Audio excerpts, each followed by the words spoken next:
हो गया। अच्छा, क्या होती है कॉम्प्लेक्स नंबर? इसका हिस्टोरिकल एस्पेक्ट देखो। जैसे जैसे जैसे नंबरों की रिक्वायरमेंट होती गई संख्याओं की, उस हिसाब से नंबर सिस्टम बनते गए, नंबर सेट ऑफ नंबर्स प्राप्त होते गए। शुरू में जो number of set of numbers है, वो सबसे पहला जो सेट ऑफ नंबर्स है वो नेचुरल नंबर है। नेचुरल नंबर को n से लिखते हैं, set of natural number 1 2 3 and so on infinite. यानी कहने का मतलब एक नेचुरल नंबर मान लीजिए ये है n है, तो नेक्स्ट नेचुरल नंबर n+1 होगी। ये नेचुरल नंबर का रूल है, n+1। इसमें क्या है कि नेचुरल मतलब है ये प्रकृति से जुड़ी हुई है। प्रकृति में क्या है, मानव का जैसे जैसे विकास हुआ तो धीरे धीरे उसने संख्याओं के बारे में सीखना शुरू किया। तो उस टाइम क्या था, ये जैसे मान लो पशु वगैरह वो चराते थे तो उसको काउंटिंग करने की रिक्वायरमेंट जरूरत पड़ती थी। तो काउंटिंग की जरूरत पड़ती थी तो उस हिसाब से वो क्या करता, पशुओं को जब बाड़े से बाहर निकालते तो एक पशु निकलता उसके लिए एक पत्थर रख देते, दूसरा निकलता उसके लिए दूसरे पत्थर रख देते, 2 पत्थर रख देते, तीसरा निकलता 3 पत्थर रख देते ये, और इन पत्थरों को संभाल कर रखते।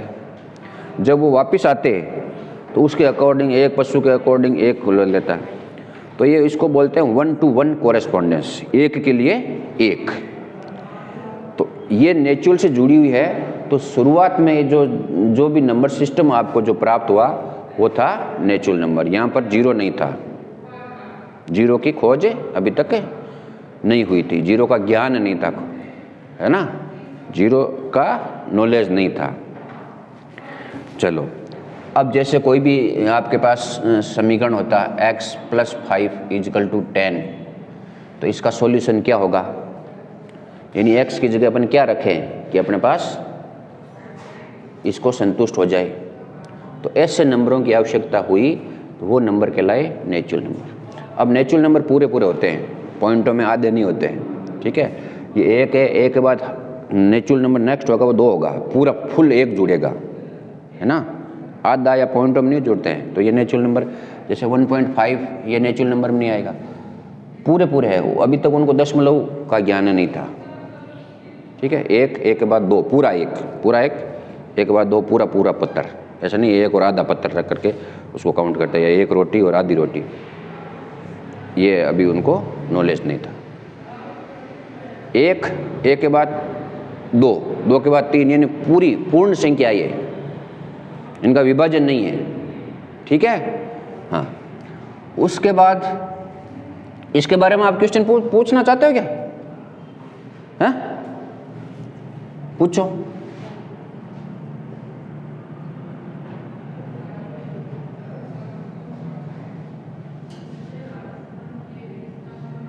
बोलो,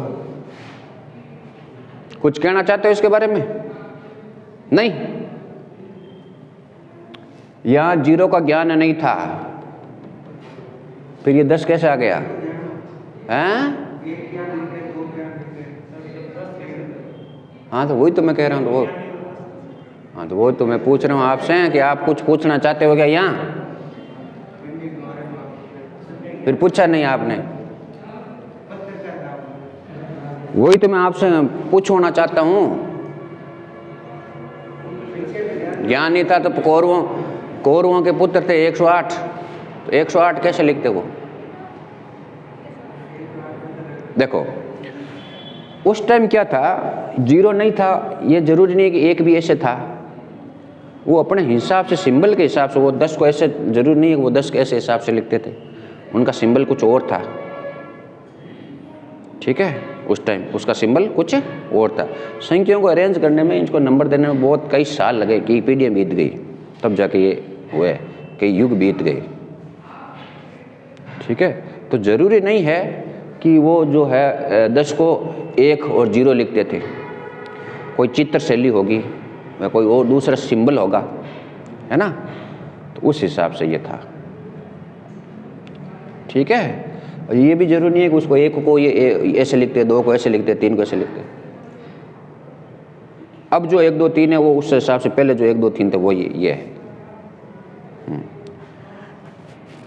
चलो, तो ऐसे आपको पूछना चाहिए। अब जरूरत पड़ी कि आपको ये कह दें इसका उत्तर क्या होगा, या x + a = a, upon a की जगह क्या रखेंगे उत्तर ये मिल जाए, ऐसी क्या संख्या हो सकती है। तो ऐसी संख्या को उसका ध्यान तो था कि ऐसी संख्या कुछ भी उसका मीनिंग अर्थहीन होती है, लेकिन उसका सिंबल क्या है वो पता नहीं था, है ना। अभी भी कुछ पता नहीं है कि ये सिंबल किसने दिया। अपन इंडियन कहते हैं इंडियन दिया, हाँ, अरेबियन कहते हैं वो अरेबियन वालों ने दिया, और अपन तो अपना देश का ही कहेंगे भारत ने दिया। ठीक है, 0 दिया मेरे भारत ने, जब दुनिया को गिनती आई, जब मनुष्य चांद पर गया, वरना चांद पर जाना मुश्किल था। हाँ, 0.0 के साथ आ गए ना। ठीक है, तो इसका सॉल्यूशन निकालने के लिए जिस नंबर की जरूरत पड़ी, जिसकी वो था 0, या ऐसे कहेंगे अपन कोई भी चीज़ है इसके अंदर पूरी की पूरी चीज़ अपन बाहर निकाल देते हैं, तो अंदर क्या बची, उनको क्या देवे, तो उनको सिंबल दिया गया 0 से 1, तो उसकी ज़रूरत पड़ी, वो 0 की इन्वेंशन हुई। ऐसे नहीं हुई कि जैसे अपन ने 5 मिनट में 0 को खोज लिया, है ना। इसके और इसके बीच में भी कई सालों का अंतर था, कई सालों का, कई वर्षों का, हो सकता कई युगों का। हाँ, ये हो गई होल नंबर। होल नंबर इसलिए कहते हैं, उस टाइम उन्होंने सोच लिया कि संख्या पूरी हो गई, अब संख्या है ही नहीं, इसलिए उसने होल नंबर दे दिया। होल माने पूर्ण, पूर्ण हो गई। ये नेचुरल नंबर। फिर कोई कुप्पेड़ी आयो नदी में खाती कि ठीक है कोई बात नहीं, ये तो आपने बता दिया कि इसका उत्तर है, तो आपने बता दिया, लेकिन इसका उत्तर क्या होगा बताओ।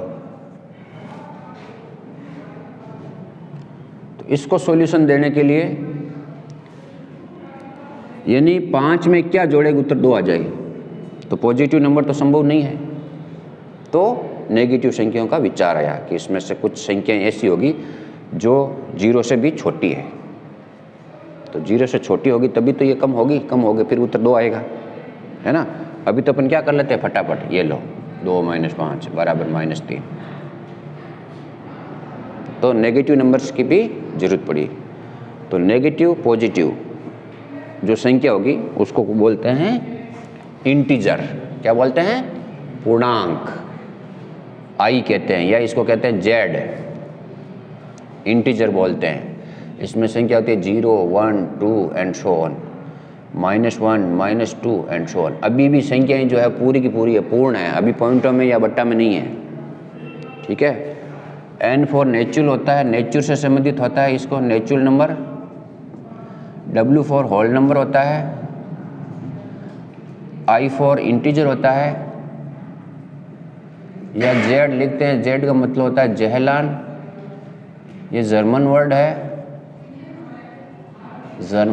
है, जिसका मीनिंग होता है GE, जर्मन जी होता है, जर्मन वर्ड है जिसका मीनिंग होता है संख्या। जयलान का मतलब संख्या। हाँ, क्योंकि यूरोप में मैथमेटिशियनों की भरमार रही। यूरोप में मैथमेटिशियन थे ना, ये यूरोप के अंदर आते थे, यूनान वाले भी। ज़्यादा जो मैथमेटिशियन आधुनिक काल के जो मैथमेटिशियन है ना, वो यूनान के अंदर पैदा बहुत हुए। यूनान, फ्रांस, जर्मन, यूरोप के आसपास ज़्यादा गणितज्ञों की संख्या यूरोप के आसपास रही। यूरोप में अपने वाले जो गणितज्ञ थे, मैथमेटिक्स जो, वो उनको सिस्टमेटिक रूप से गणित का नॉलेज खूब था, लेकिन उसको सिस्टमेटिक रूप से रिप्रेजेंट कर नहीं पाए। या हो सकता है कि एक के पास ज्ञान आ गया, वो दूसरों को देना नहीं चाहते, तो उसमें इसकी बढ़ोतरी नहीं हुई। जैसे होता है ना भाई, एक के पास दवाई है किसी आयुर्वेद की दवाई, वो बताना नहीं चाहता दूसरों को, वो अपने साथ ही लेकर मर जाते हैं। तो ये जो नॉलेज था वो सिस्टमेटिक रूप से लिख नहीं पाए या फिर आगे उसको ट्रांसफ़र नहीं कर पाए। उनके जाने के बाद में जो लिखा हुआ था, पढ़ा हुआ था, उसकी स्टडी करके, हाँ, तो ये हो गई इंटीजर नंबर। इंटीजर नंबर के बाद में ज़रूरत पड़ी टुकड़ों की। ये तो थी अभी तक, अभी टुकड़े नहीं हुए, ये पूरी पूरी संख्या है। हाँ, जैसे इसकी ज़रूरत पड़ी, इसका सॉल्यूशन क्या होगा, इसका सॉल्यूशन क्या होगा। इस नंबर का सॉल्यूशन फाइंड आउट करने के लिए ऐसी नंबरों की ज़रूरत पड़ी, तो उन नंबरों का इन्वेंशन किया गया या नंबरों को रिप्रेजेंट किए गए। क्या हो गई कि x की जगह अपन क्या रखें, ये तो हो गया था, ये तो पता चल गया माइनस वाला, तो ये अब x की जगह अपन क्या रखें कि उत्तर 9 आ जाए,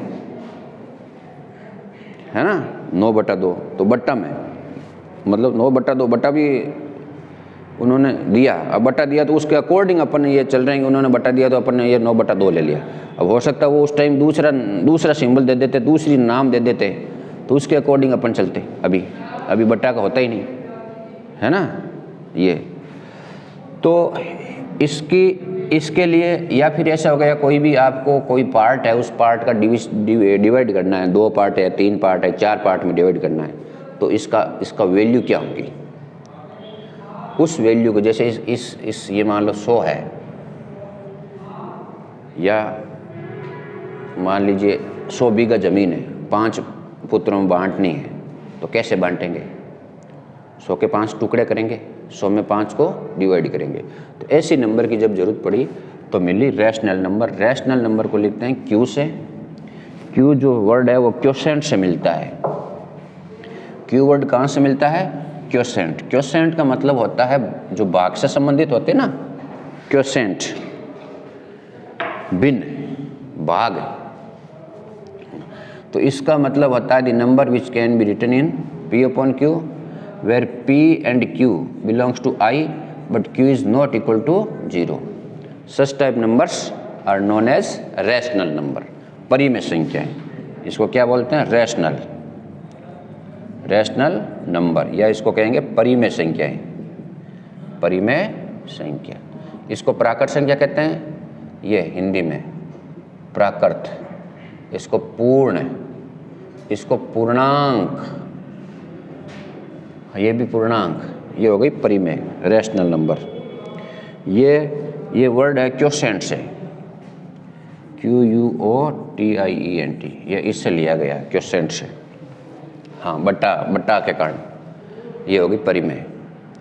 अब परिमेय अब है इरेशनल नंबर। इरेशनल मतलब क्यू कॉम्प्लीमेंट्स। क्यू कॉम्प्लीमेंट मतलब बाद में पता पड़ेगा। The number which can not be represent as P/Q, या वह संख्याएं जो परिमेय नहीं है ना। जैसे इसके उत्तर की जरूरत पड़ी आपको, x² + 1 = 5 या 3, ये है, यानी x² = 4। इसका तो सॉल्यूशन पता था कि x को क्या वर्ग करें, किसका वर्ग करेंगे उत्तर 4 मिल जाए, किस संख्या का वर्ग करेंगे उत्तर 4 मिल जाए, 2 का। हाँ, अब आपको मिल गया किस संख्या का वर्ग करें कि उत्तर 2 मिल जाए, ऐसी संख्याओं की जरूरत पड़ी। तो x की जगह क्या रखे, अब पता नहीं था, तो उनको इरेशनल नंबर दिखाने के लिए ऐसा कहा कि इसका संख्या को बोलेंगे वर्गमूल, है ना। x बराबर क्या हो जाएगा, 2⁻1/2। तो x की जगह ये रखेंगे 2 की पावर, इसको बोलते हैं वर्गमूल, 2 का वर्गमूल। यानी ऐसी संख्या आपके पास उपस्थित नहीं थी कि किसको किससे गुणा करेगा 2 उत्तर आ जाए। अभी तक जो पता थी ना, उसमें से अभी तक जो पता थी उसमें से संख्या विद्यमान ही नहीं थी। तो उस संख्या को उन्होंने इस रूप से किया। ये रूप लिखो, या आप लिखने में थोड़ा इजी करने के लिए ये लिख दिया, ठीक है। इसी तरह x³ = 2। तो x का मतलब x = 2⁻1/3, या इसको आप ऐसे लिख सकते हैं 2 ये 3 यहाँ लिखो। तो इसमें और इसमें फर्क है। यह है 3 गुणा √2, यह है 2 की घात 1/3। तो ये दोनों में फर्क है, ठीक है। यानी n जो होता है वो x की पावर 1/n होता है, और n√x है वो n√x ही होता है। ये गुणा में है। हाँ, तो अपन को मिल गई इरेशनल नंबर।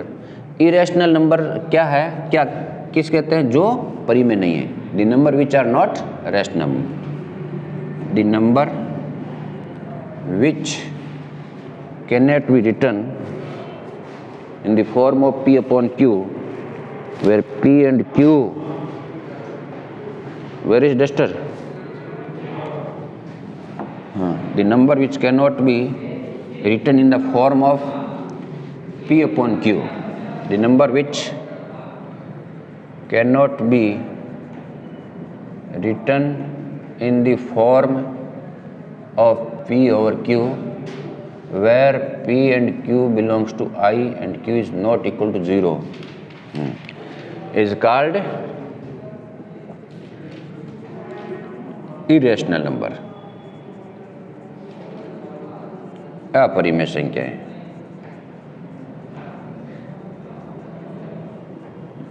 उन संख्या को अपरिमेय संख्याएं कहते हैं। हाँ, या वो संख्याएं जो परिमेय नहीं है। अब उदाहरण बताओ अपरिमेय को। √2 और e और log2 और पाई और sin 60।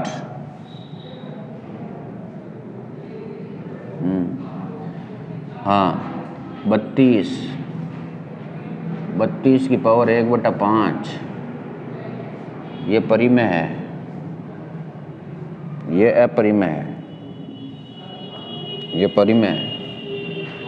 2 की घात 5, ये 2 के बराबर हो जाएगी, हैं? 9 की पावर 1/3, ठीक है। 1000 का स्क्वायर रूट या 1000 की घात 2/5, ये सब क्या है? अपरिमेय संख्या है। इसको किस रूप में नहीं लिख सकते हैं? p/q में नहीं लिख सकते, ठीक है। पाई का मान कितना होता है? हाँ, 22/7। अब मैं जो पूछूं वही बताएगा। अब ये पाई को अपन ने कह दिया अपरिमेय संख्या है, और पाई का मान होता है 22/7। तो 22/7 में यहाँ लिखता, जैसे ये 2/3 है, 5/6 है, 7 है, 8 है, 2 है, 0 है, -1 है, 5 है, 1/5 है, 22/7 है। ये सब संख्याएं क्या है? परिमेय, यानी p/q है। तो पाई का मान 22/7 होता है, और पाई और 22/7 बराबर है। तो फिर ये परिमेय है या इधर तो आप कह रहे हो अपरिमेय, तो ये अपरिमेय और ये परिमेय, तो दोनों बराबर कैसे हुई? हैं? पाई का मान नहीं है ये 22/7 सोनम। हाँ, pi is not exactly equal to 22/7। मानते नहीं है। मानने का मतलब ऐसा नहीं कह सकते। मानने तो वेरिएबल मानते, मानना कि उसकी उम्र x है। ये लगभग बराबर होता है। लगभग मतलब कैलकुलेशन में लेते हैं, एरर आती है, लेकिन एरर इतनी निगलेक्ट होती है, मतलब एरर इतनी न्यून होती है कि इसको निगलेक्ट कर सकते हैं, है ना भाई। इसका यूज़ करते हुए जब कैलकुलेशन में इसका यूज़ करते हैं तो इसका बहुत ही कम गलती आती है। तो बड़े स्तर पर इसको ये 22/7 ले सकते हैं।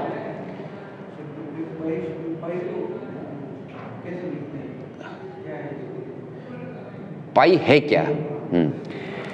ये पाई जो है वो एक ग्रीक लेटर है, पाई ग्रीक लेटर है। इसका सिंबल है किसी भी एक इरेशनल नंबर का। जैसे अपने पास क ख ग ग ये है, ए बी सी डी है, तो ये यूनान में जो वर्ड होते हैं यूनान भाषा के, उसमें शायद 16वां अक्षर मेरे हिसाब से होना चाहिए, कन्फर्म नहीं है। पाई एक सिंबल है, प्रतीक है, अल्फा, बीटा, गामा, डेल्टा, ये ओमेगा है ना, रो, ये कापा, ये लैम्डा, इन्हीं में से एक पाई है, वो एक ग्रीक लेटर है। ग्रीक मतलब यूनानी लेटर है, उनका यूज़ किया गया है। अब पाई की खोज कैसे हुई? पाई की खोज ऐसे हुई कि कोई वृत्त है, ये वृत्त ले लिया, सर्किल ले लिया, इस सर्किल के जो ये पेरीमीटर है यहाँ से यहाँ तक, इस पेरीमीटर में इस व्यास का भाग दिया, इस पेरीमीटर में इस व्यास का भाग दिया, ये परिधि, परिधि बट्टा व्यास। अब क्या किया? परिधि बट्टा व्यास का जो अनुपात मिला ना, वो सेम मिला।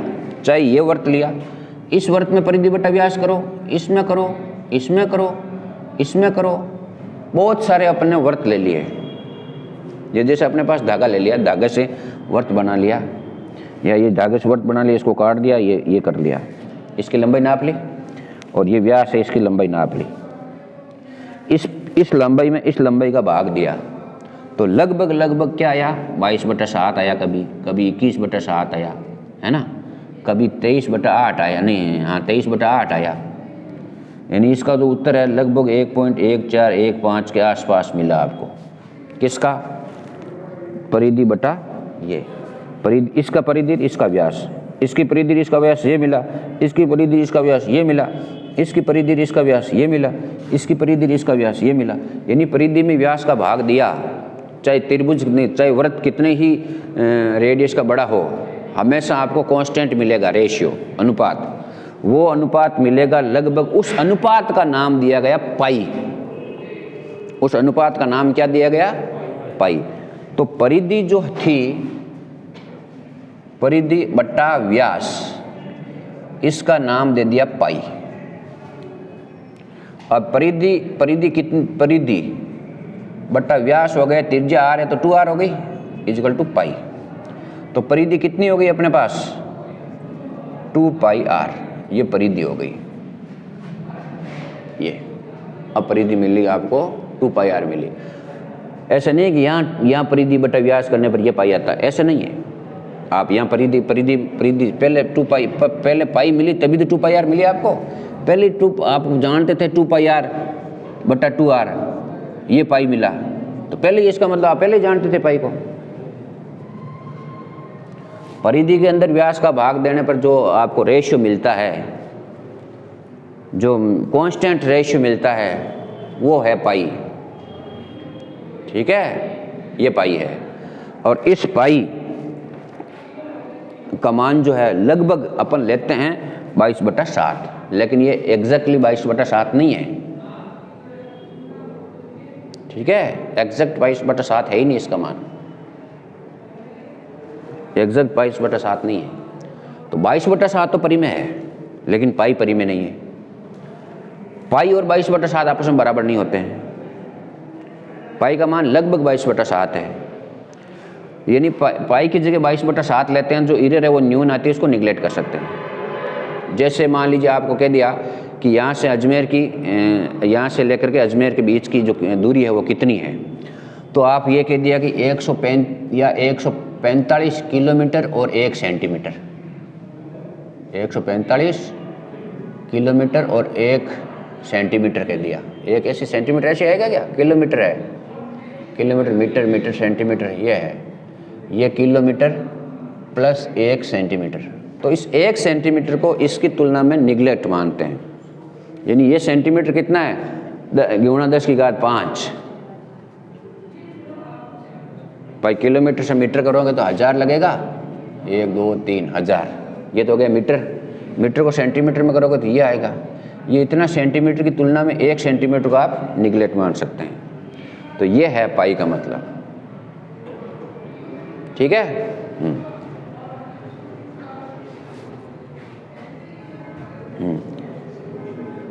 हाँ,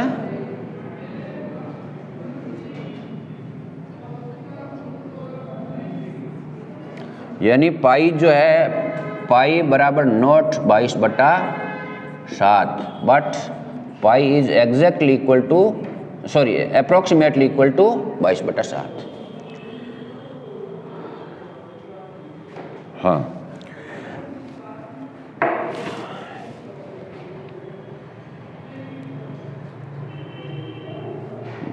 फिर आती है real number, R, real number यानी वास्तविक संख्याएं, वास्तविक संख्याएं। ये जो रियल नंबर है वो रैशनल और इरेशनल को मिला देते हैं, मिलाने पर जो संख्याएं हैं वो वास्तविक संख्याएं हैं। यानी जो अभी तक अपन ने जो संख्याएं पढ़ी है वो सब की सब क्या है, वास्तविक है। यानी नंबर ऑफ सेट के अंदर अपन इंप्रूवमेंट करते गए, तो सबसे ज़्यादा इंप्रूवमेंट जो था कॉम्प्लेक्स नंबर से पहले ये, तो वैज्ञानिकों ने, मैथमेटिशियन ने सोच लिया कि अब ये नंबर इतने ही, अब नहीं है। ठीक है। हाँ, लेकिन कुछ फिर प्रॉब्लम ऐसी आ गई कि अब आपको क्या करना पड़ेगा,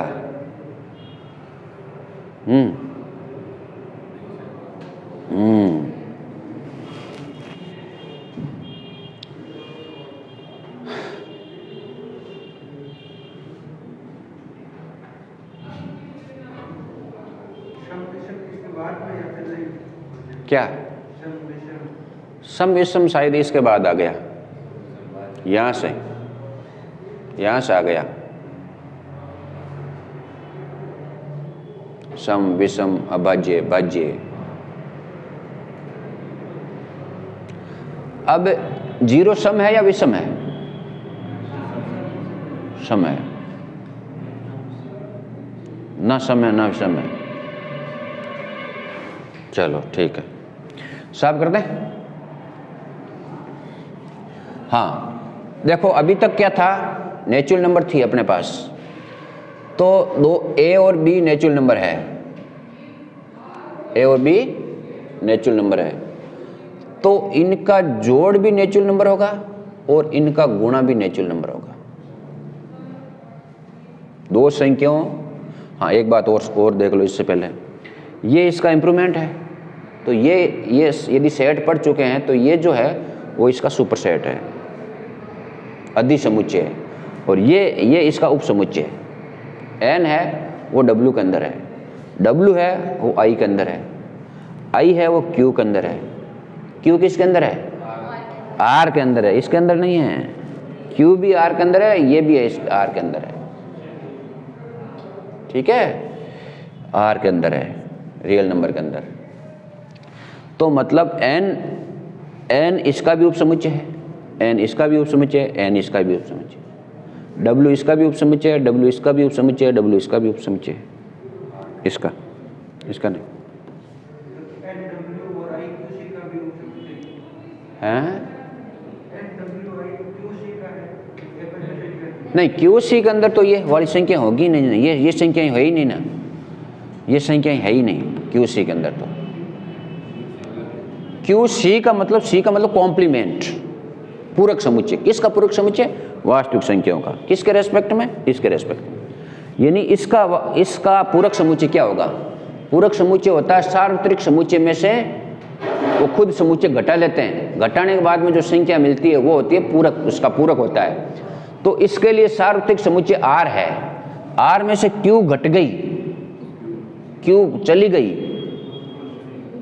तो क्या रह गई, ये रह गई Q कॉम्प्लीमेंट, Q कॉम्प्लीमेंट ये है। हाँ, अब आप ये बताओ मेरे को, ये √2 क्या है, √2 क्या है, √3 क्या है, √3 √2 क्या है, क्यू कॉम्प्लीमेंट में है। 2 किस में है? क्यू में है। क्यों है क्यू में? क्योंकि 2/1 लिख सकते हैं। 1/5 तो 1/5 है। 0 भी क्यू में है, क्यों? इसको 0/1 लिख सकते हैं। 5 क्यू में है, क्योंकि इसको 5/1 लिख सकते हैं, 10/2 लिख सकते हैं, 30 कितना 6 लिख सकते हैं, ऐसे 50/5 लिख सकते हैं। ये हो गया। तो √2 जो है, इस √2 को भी तो आप √2/1 लिख सकते हैं ना। हाँ, 1 मिनट, हाँ, ये भी P/Q हो गई, P/Q। जाटोलिया जी, जैसे 2 था, इसको 2/1 लिख दिया तो P/Q हो गई। यहां पर भी √2/1, ये P/Q हो गई। सोनम, है? हाँ, इसमें डेफिनेशन में देखो आप, P/Q where P and Q belongs to I। तो ये और ये दोनों I में होना चाहिए, लेकिन ये और ये दोनों I में नहीं है, तो इसलिए ये क्या नहीं है। नमस्कार नमस्कार नमस्कार नमस्कार।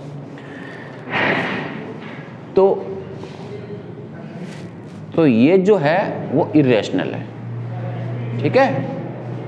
पता था या आज ही चला है? कुछ चीजें आज ही पता चली है, कुछ चीजें पता थी, या हो सकता है सभी भी पता हो, ऐसी कोई बात नहीं है।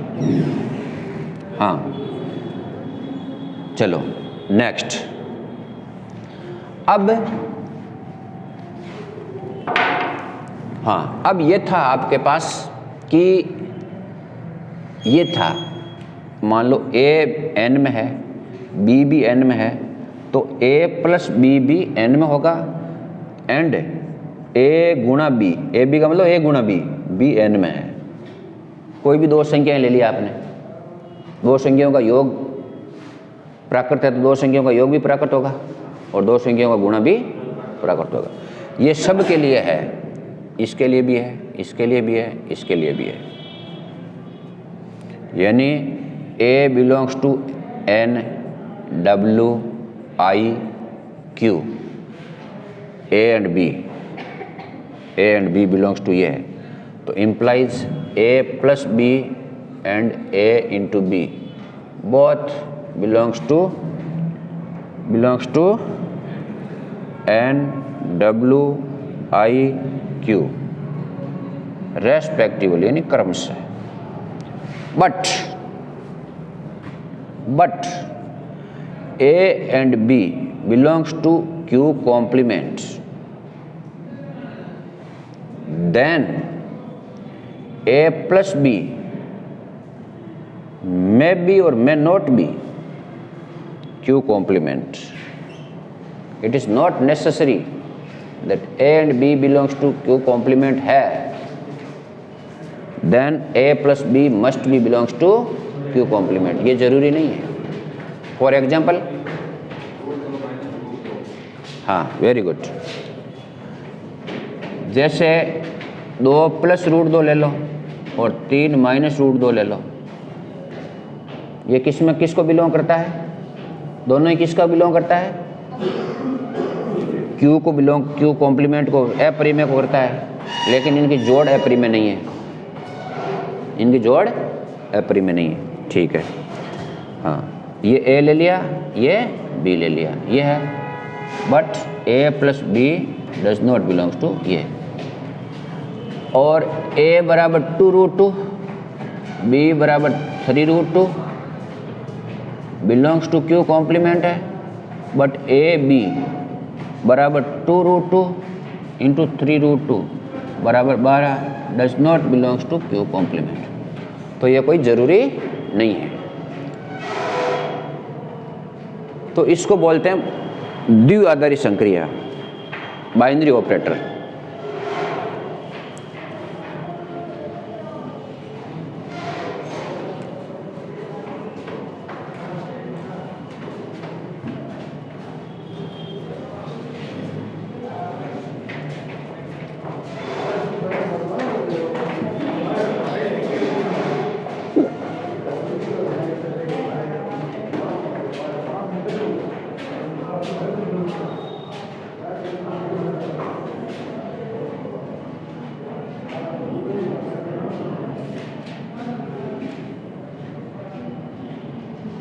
हाँ लिख लिया भाई,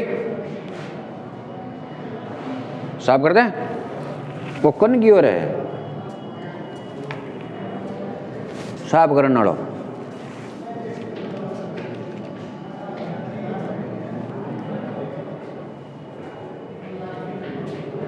बाबू बनावे नहीं, बाहर में बन जाओ जो कुल जी।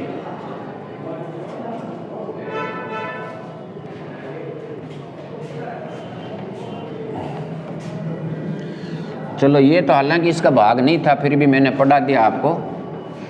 कल कुछ पूछ रहे थे 22/7 पाई क्या होती है और ये क्या है। हाँ अब अपन आते हैं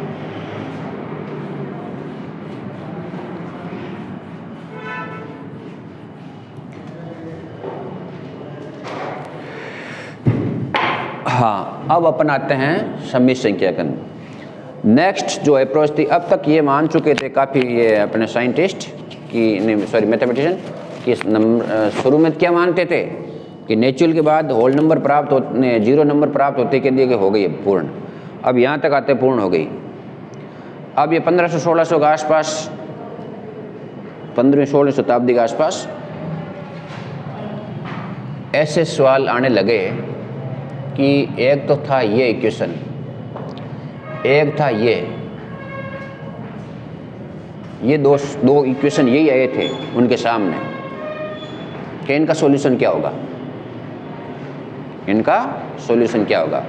अब इसका सॉल्यूशन मतलब भाई कोई भी नंबर है उसके स्क्वायर में आप एक जोड़ो, स्क्वायर हमेशा पॉजिटिव हो जाएगा, नेगेटिव का स्क्वायर पॉजिटिव में आप +1 करते हो तो जीरो कैसे पॉसिबल है, जीरो पॉसिबल है क्या, नहीं है। तो इसका मतलब रियल नंबर तो ऐसी हो नहीं सकती। लेकिन यदि ऐसा इक्वेशन आपके पास इक्वेशन है तो इसका कुछ ना कुछ सॉल्यूशन तो होना चाहिए। तो इसका सॉल्यूशन फाइंड आउट करने के लिए स्विस मैथमेटिशियन थे आइलर साहब, वो आगे आए। किसी को तो आगे आना पड़ता है सॉल्यूशन देने के लिए। तो ये आइलर थे मैथमेटिशियन आइलर। इन्होंने सुझाव दिया अपन को, सजेस्ट किया। उन्होंने क्या सजेस्ट किया, सजेस्ट किया कि क्यों ना अपन जो -1 का है स्क्वायर रूट है उसको एक मान लें। हालांकि किसी का स्क्वायर रूट रियल नंबर के अंदर होता नहीं है माइनस का, क्यों ना अपन माइनस के स्क्वायर रूट को कुछ मान लें। और ये मान लेते हैं आयोटा। आयोटा आई नहीं है, ये भी ग्रीक लेटर है आयोटा। आयोटा भी ग्रीक लेटर है, अल्फा बीटा गामा डेल्टा। ये ग्रीक मतलब यूनान, अभी का जो यूनान है वो। हाँ तो उन्होंने आयोटा सिंबल मतलब सजेस्ट किया कि अब अपन इनका सब का सॉल्यूशन फाइंड आउट कर सकते हैं। जैसे इसका सॉल्यूशन क्या हो गया, x² यानी क्या किया, दोनों तरफ -1 को ऐड किया, -1 को ऐड किया तो यहाँ हो जाएगा -1। अब इसका स्क्वायर, किसी भी संख्या का स्क्वायर -1 इम्पॉसिबल है, लेकिन उन्होंने लेट कर लिया कि आप x की जगह क्यों ना एक ऐसी संख्या आयोटा मान लें जिसका वर्ग करने पर आपको -1 आ जाए, जिसका वर्ग करने पर क्या आ जाए, -1। तो उन्होंने x-1 को आयोटा लेट कर लिया। और ये लेट करने के बाद में जो भी आपको जो नंबर मिले, जो भी ये जिसका सॉल्यूशन रियल में एग्जिस्ट नहीं कर रहा है, हालांकि ये रियल के अंदर एग्जिस्ट नहीं है, लेकिन इनका सॉल्यूशन फाइंड आउट करने के लिए ये आपको काल्पनिक संख्याओं को मानना पड़ा। वास्तव में एग्जिस्ट नहीं है लेकिन काल्पनिक है। अब ये उसके बाद में अप्रोच होने के बाद में इसका बहुत प्रयोग बढ़ गया, यानी जो वास्तविक संख्याएं, वास्तविक जो प्रॉब्लम है, रियल प्रॉब्लम, उनको सोल्व करने के लिए इनका यूज आने लगा। कोई रियल प्रॉब्लम है उसको सॉल्यूशन में इसका यूज़ लिया, यूज़ लेने के बाद में इसका मान लो कैलकुलेशन किया, लास्ट में जो रिजल्ट मिला वो रियल रिजल्ट मिल गया वापस। तो इसका ये अप्रोच मिल गया। तो अपने पास क्या मिल गया कि -1 का स्क्वायर रूट आयोटा ले लें, यानी आयोटा का स्क्वायर है वो -1। ये आइलर ने सुझाव दिया कि एक काल्पनिक संख्या मान लें जिसका स्क्वायर है वो -1 के इक्वल हो। तो आयोटा का तो मान दे दिया -1, आयोटा स्क्वायर का दे दिया -1, ये आयोटा स्क्वायर, आयोटा क्यूब को दे दिया आयोटा स्क्वायर इंटू आयोटा, तो आयोटा स्क्वायर -1 है ही, -1 into iota is equal to minus iota, यानी आयोटा क्यूब जो था वो माइनस आयोटा दे दिया, ये पहला, ये दे दिया दूसरा, ये दे दिया तीसरा, सॉरी ये, और चौथा आयोटा घात 4, आयोटा घात 4 को iota square into iota square कर दो, आयोटा स्क्वायर का मान -1, आयोटा स्क्वायर का मान -1 इंटू -1, यानी आयोटा रेस्ट द पावर 4 जो है वो वापिस क्या मिल गया, 1 मिल गया। तो आपके पास 4 सिंबल हो गए ना, कि आयोटा बराबर हो गया -1 का square root, iota square is equal to -1, iota cube is equal to minus iota, और आयोटा घात 4 इजगल टू 1। अब इस 4 के बाद वापस रिपीटेशन हो गया, अपन यह -1 रूट -1 नहीं लिखेंगे, इसको केवल आयोटा ही लिखेंगे, आयोटा स्क्वायर का मान -1, आयोटा क्यूब का मान माइनस आयोटा, और आयोटा घात 4 का 1। अब आयोटा रेस्ट पावर 4 करेंगे, नहीं 5, तो इसको लिखेंगे आयोटा 4 इंटू आयोटा, आयोटा 4 का मान 1 into iota is equal to iota, ठीक है। हाँ, आयोटा घात 6 क्या हो जाएगा वापस, ये 4 के बाद वापस आवृत्ति होने लग जाती है इसकी। तो कोई भी है तो इसमें इसको 4 से डिवाइड करेंगे, 4 से डिवाइड करने के बाद जो रिमाइंडर रहता है, रिमाइंडर शेषफल, वो इसमें 4 का भाग कितनी बार गया, 4 का भाग दिया ये इंटू 2, तो 4 का भाग जाने के बाद जो रिमाइंडर रहता है उसको वो लिख देंगे। तो ये क्या हो जाएगा, 1 रह गया, आयोटा स्क्वायर 1 हो गया, सॉरी आयोटा स्क्वायर -1 हो गया। हाँ, आयोटा घात 7 तो कितना हो गया, आयोटा घात 3, शेषफल कितना रहा 4 का भाग देने पर, आयोटा घात 3, आयोटा घात 3 का मान माइनस आयोटा, आयोटा घात 8, शेषफल कितना रहा 0, 1।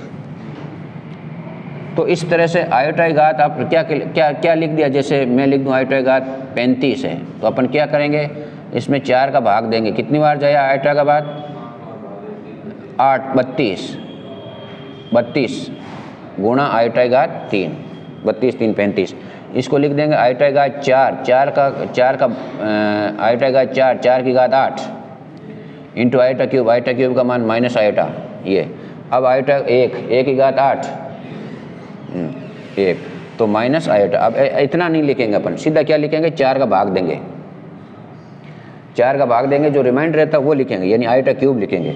जैसे आयोटा घात मान लो 65 है, तो इसको लिख देंगे आयोटा घात 1,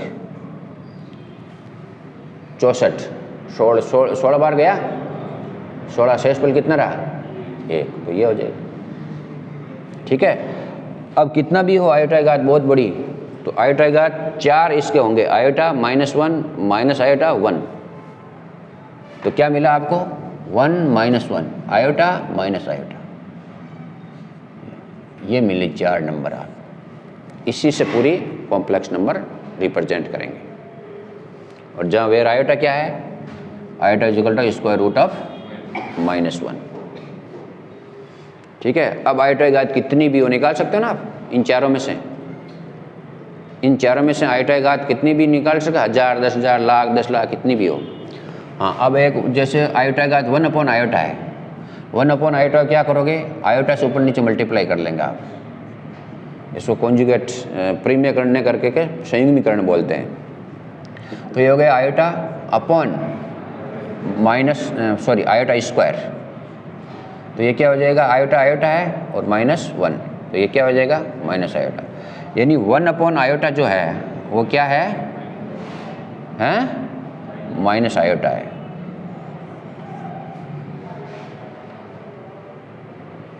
अब आप बट्टा में कितनी भी हो, जैसे 1 आयोटा घात 20 है या 35 है या 37 है, तो इसको क्या लिखेंगे, 1 आयोटा लिख देंगे, कितनी बार भाग गया, 9 चौक 36, यानी क्या लिख देंगे, आयोटा घात 36 इंटू आयोटा, इसको लिख देंगे 1 आयोटा, 1 आयोटा को माइनस आयोटा, ठीक है। अब मान लो ये होता 1 आयोटा घात 38, तो अपन क्या लिखते हैं, 1 आयोटा की घात 36 इंटू आयोटा स्क्वायर, ये हो जाएगा 1 आयोटा स्क्वायर, ये हो जाता 1/-1, ये होगा -1। ठीक है। हाँ, तो इसका मतलब 4 का जो मल्टीपल होता है वो हमेशा क्या होता है, तो इसका मतलब ये निष्कर्ष निकला आयोटा की घात 4n = 1 होगा, जहाँ n क्या है, n बिलोंग्स टू इंटीजर है, चाहे प्लस हो चाहे माइनस हो। जैसे आयोटा की घात 64 का मान भी 1 है और आयोटा की घात -64 का मान भी 1 है। आयोटा की घात -64 को क्या लिख देंगे, 1/आयोटा की घात 64, और ये हो जाएगा 1/1 = 1। इसलिए आई है, आई मतलब प्लस 16 रखियो तो भी 1, -16 रखा तो भी 1। तो आयोटा की घात n जो है वो आयोटा की घात 4n है, वो हमेशा क्या होता है, 1 होता है। अब आयोटा की कंटिन्यू आयोटा की घात 1 से लेकर के कंटिन्यू 4 तक कहीं से भी शुरू करो आप, कितनी भी घात से शुरू करो, उसका जोड़ जो है वो हमेशा 0 होती है। जैसे मैं कर लूँ 1 + iota square plus iota cube, ये 4 है।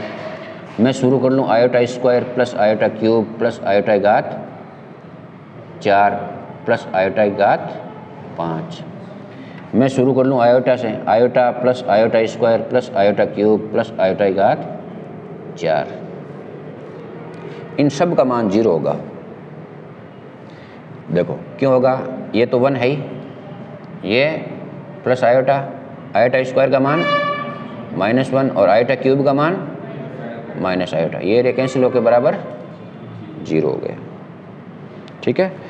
हाँ, अब इसमें आप चाहो तो आयोटा स्क्वायर कॉमन ले लो, या तो आयोटा स्क्वायर कॉमन ले लो आयोटा स्क्वायर कॉमन, क्या रह जाएगा 1 + आयोटा स्क्वायर प्लस आयोटा की घात 3 बराबर आयोटा स्क्वायर इंटू 0 बराबर 0। यानी कंटिन्यू 4 तक, कंटिन्यू, बीच में गैप नहीं होना चाहिए। जैसे ये हो गया 2 3 5 6, ऐसे नहीं। तो इसका मतलब ये लिख सकते हैं आप कि आयोटा की घात n प्लस आयोटा की घात n+1 प्लस आयोटा की घात n+2 प्लस आयोटा की घात n+4 = 0 होगा।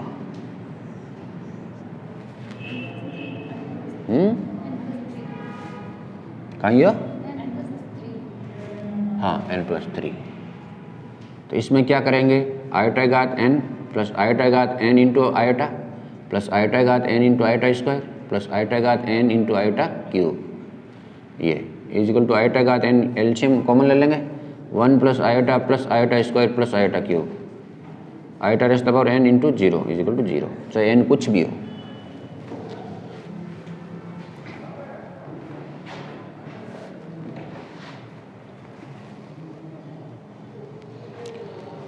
तो ये तो था केवल आयोटा के ऊपर ऑपरेशन।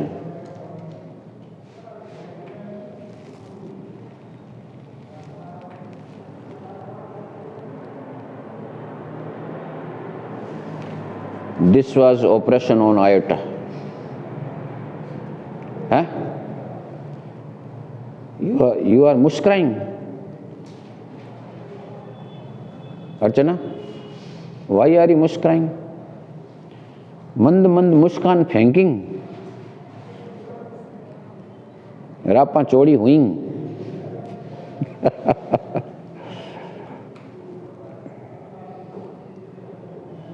समझ में आएंगे नहीं आएंगे,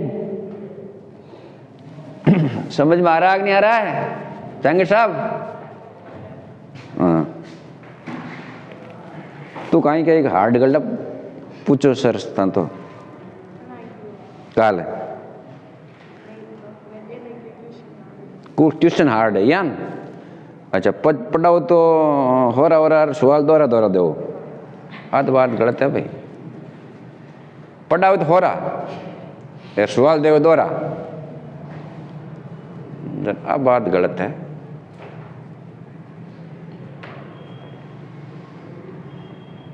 कितना सवाल कर लिया काला मु है? लगभग कर लिया ना। लगभग तो 22 को पाई को मान भी लगभग 22/7 हुए तो ज़्यादा गलती को नहीं माने अपन लगभग पूरा मान सकेंगे, मतलब लगभग पूरे हो गए, यही बात है। हुआ एक नहीं हुआ, लगभग हो गए लेकिन एक नहीं हुआ। नदीम, हाँ नदीम ने तो की ही नहीं। कल गांव जा सकता है, जाए तो सुबह जल्दी। हाँ, if you want to go to then you can go, because tomorrow and next tomorrow, 2 days after, on leave, only for you and for Divesh and for me also. I want to attend a marriage party with Divesh. I will go with Divesh with Padkandya, as a Padkandya, because Divesh Shala's Shadi is going, so I am going to Padkandya Baning.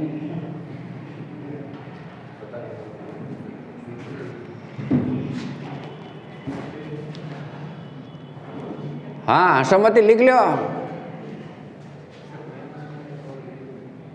हाँ हाँ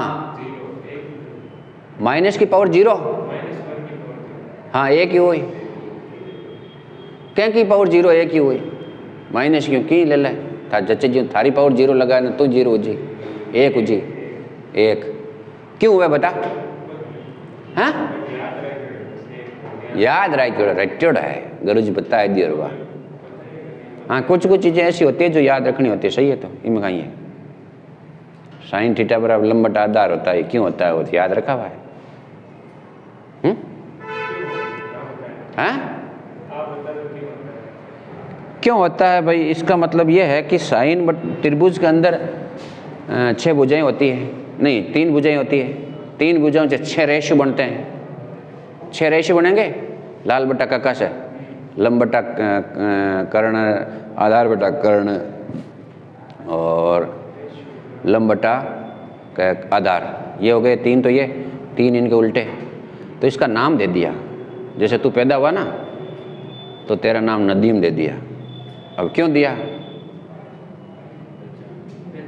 पहचान। हाँ तो ये कहने का मतलब ये है कि आपको परिभाषा देवे ना कि भाई साइन क्या है, तो साइन की परिभाषा है। अब त्रिभुज का नाम त्रिभुज क्यों दिया, वो तो ठीक है, भुजाओं से संबंधित जैसे त्रिभुज दे दिया। कोई भी चीज़ का नाम दे, केंद्रक, अब केंद्रक तो दे दिया, नाम दे दिया, ठीक है केंद्रक दे दिया। अब उसकी परिभाषा डिफाइंड करके दे दी, केंद्रक किसके रेस्पेक्ट में? त्रिभुज के लिए केंद्रक होता है और वर्त का केंद्र होता है और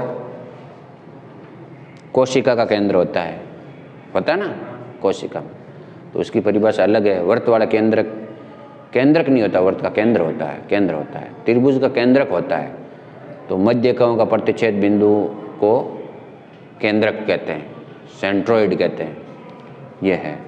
या इसको ग्रेविटी पॉइंट भी बोलते फिजिक्स में, गुरुत्व केंद्र, क्योंकि केंद्रक पर क्या होता है, जो उस पार्टिकल होता है ना वो मान लो सिमेट्रिक रूप से डिस्ट्रीब्यूशन है मास का, द्रव्यमान का सममित रूप से डिस्ट्रीब्यूशन है, तो आप ये पॉइंट जो होगा केंद्रक त्रिभुज का, वहाँ पर पूरे द्रव्यमान को एक जगह केंद्रित हुआ मान सकते हैं।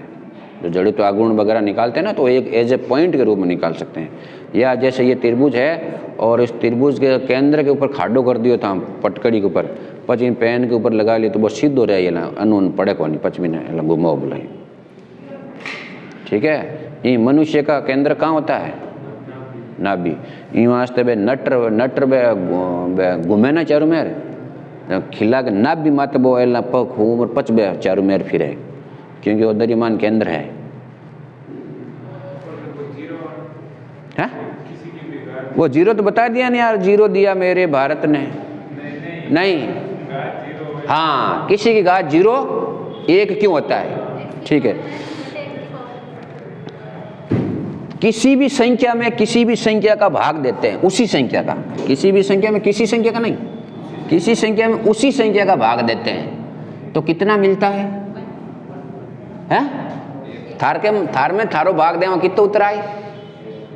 भाग देवा जरा एक आजी, जैसे x बटा x है, कितना उतरा है? एक। 15 बटा 15 है, कितना उतरा है? एक। अब चलो घातांक नियम में। घातांक नियम क्या कहता है? x घात m गुणा x घात n क्या होता है? x घात m प्लस n। और x घात m बट्टा x घात n क्या होता है? m माइनस n होगी कि n माइनस m होगी? m minus n। ये रूल लगाओ किसके लिए? x घात n में x घात n का भाग दो, तो क्या मिला आपको?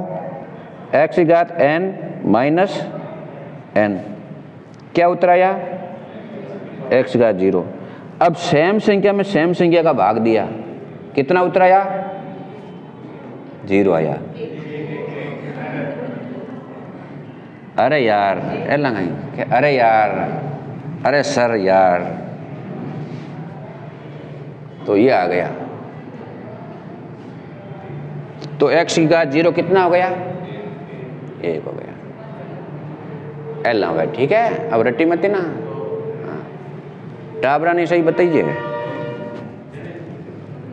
हाँ पूछो, कुछ भी पूछ सकते हो आप, है ना? गणित से संबंधित कुछ भी पूछो। ये जरूरी नहीं है कि आज का आज ही उत्तर मिले, लेकिन उत्तर देने की कोशिश करेंगे। 95% तो चांस है आपको हाथों हाथ उत्तर दे दिया जाएगा। 5% चांस है यदि उत्तर नहीं मिला तो कहीं से ढूंढ डांट के नहीं, 4% ढूंढ डांट के आपको उत्तर दे दिया जाएगा। 1% में भी 100% कोई भी नहीं होता है, ठीक है? In the field of mathematics, केवल यहाँ छोटे लेवल के ऊपर। बड़ा लेवल में मैथमेटिक्स तो और घनी मोटी है भाई, अपन तो मैथमेटिक्स से कुछ भी नहीं पढ़ रहे हैं। तो कोशिश करते हैं, दे देते हैं। यदि नहीं, ये कोई जरूरी नहीं है कि आप 100% परफेक्ट हो किसी भी चीज़ में। आए नहीं आए कोई बात नहीं, कहते आप स्वीकार करो भाई अभी मेरे को नहीं आता है, मैं आपको कहीं से ढूंढ डांट के लाऊंगा, कोशिश करूंगा, और नहीं मिलेगा तो सॉरी मांग लूँगा, यार मेरे को पता नहीं है, कहीं से होगा। हाँ,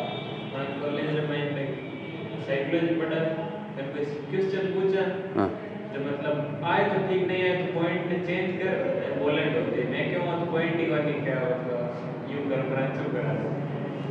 देखो वो मैटर अलग है, उस मैटर में नहीं पढ़ना चाहते हैं, क्योंकि मैं भी टीचर हूँ और वो भी टीचर है, तो एक टीचर की दूसरे टीचर की काट नहीं तो सर नहीं आप कहते हैं। हाँ, एक्सेप्ट कर लेना चाहिए। हाँ हाँ, सही बात है। अरे ये कला खूब होती है भाई। जैसे मैं कभी कभी क्या होता है कि मान लो करते करते गलत लिख गया, अब होता दिमाग के अंदर है कि भाई अपन ने, मैं सही लिख रहा हूँ। कभी कभी क्या होता है, मैं बोलता सही हूँ मुंडे से और लिख गलत हो जाता है, ठीक है? कभी कभी क्या होता है, मैं लिखता सही हूँ बोलता अलग हूँ, हैं? और कभी कभी मेरी तरफ से भी गलती होती है, मैंने गलत कर दिया तो बच्चे क्या कहते हैं कि ये सर गलत हो गया, तो इसीलिए तो गलत किया था। मैं आपको चेक कर रहा हूँ कि तुम ध्यान दे रहे हो कि नहीं दे रहे हो, हैं? बेटा ओ छोरो होशियार है, वास तुम वो ध्यान दे रही है, तुम कोई ध्यान नहीं दे रहे हो। तो टीचर के अंदर कला है भाई। नहीं मतलब ये कला तो सही है, लेकिन सर पूछने के बाद ये चेंज करें। हाँ हाँ, एक्सेप्ट कर लेनी चाहिए, इसमें क्या कोई बड़ा बड़ी नहीं है, बड़ा बड़ी कोई नहीं है, 100% कोई नहीं है। अभी नॉलेज का अथाह सागर भरा, आप अपन कुछ भी नहीं जानते हैं, कितना % दिमाग का यूज करते हैं। कहते हैं आइंस्टीन सबसे ज़्यादा आइंस्टीन का हुआ था, और उसने कितना % यूज करता था वो? नहीं 0 पॉइंट तो नहीं, हाँ चलो अब अपन आ जाते हैं वापस अपने टॉपिक के ऊपर। तो ये आयलर ने दिया था, स्विस मैथमेटिशियन था आयलर, ये इसने आयोटा सिंबल दिया। अब आयोटा सिंबल देने के बाद में सिस्टमेटिक रूप से कॉम्प्लेक्स नंबर को डिफाइन करने का जो श्रेय है वो जाता है गॉस को, है ना, गॉस, ये गॉस को जाता है। गॉस ने इसको क्या कहा कि कोई भी कॉम्प्लेक्स नंबर है, कोई भी, ऐसा नहीं कहा था, उसने ऐसा कहा था कोई भी जो समीकरण है उस समीकरण का सॉल्यूशन यदि काल्पनिक है तो वो इस रूप में होंगे। ये गॉस ने कहा था, the equation has a imaginary root then it must be in the form of this one where a and B belongs to R. A और बी दोनों खुद वास्तविक है। तो फिर बाद में इसी को ले लिया उन्होंने कि भाई कॉम्प्लेक्स नंबर जो होगी वो ये होगी। तो ये यहाँ से मिला है, रूट से मिला है। सबसे पहले मिला आयोटा, आयोटा के बाद गॉस ने कहा कि कोई भी जो इक्वेशन है जिसके रूट इमेजिनरी है वो इस फॉर्म में होंगे। ये जो फॉर्म है वो कॉम्प्लेक्स नंबर का, ये कॉम्प्लेक्स नंबर की डेफिनेशन यहाँ से मिल गई। ये इसको पेयर फॉर्म भी कहते हैं, इसको कार्टेशियन फॉर्म भी कहते हैं, कार्टेशियन फॉर्म या इसको ऑर्डर्ड पेयर फॉर्म भी कहते हैं, ऑर्डर्ड पेयर। तो कॉम्प्लेक्स ये देने का श्रेय है वो गॉस को है।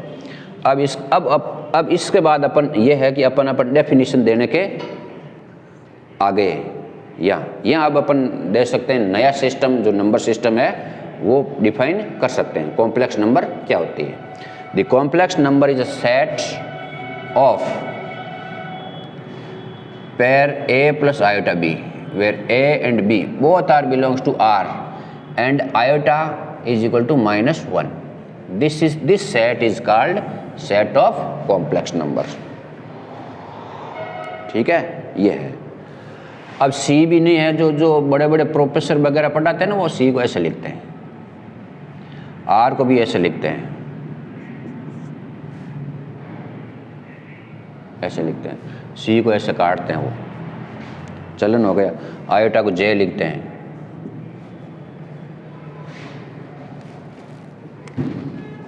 आयोटा को J लिखते हैं।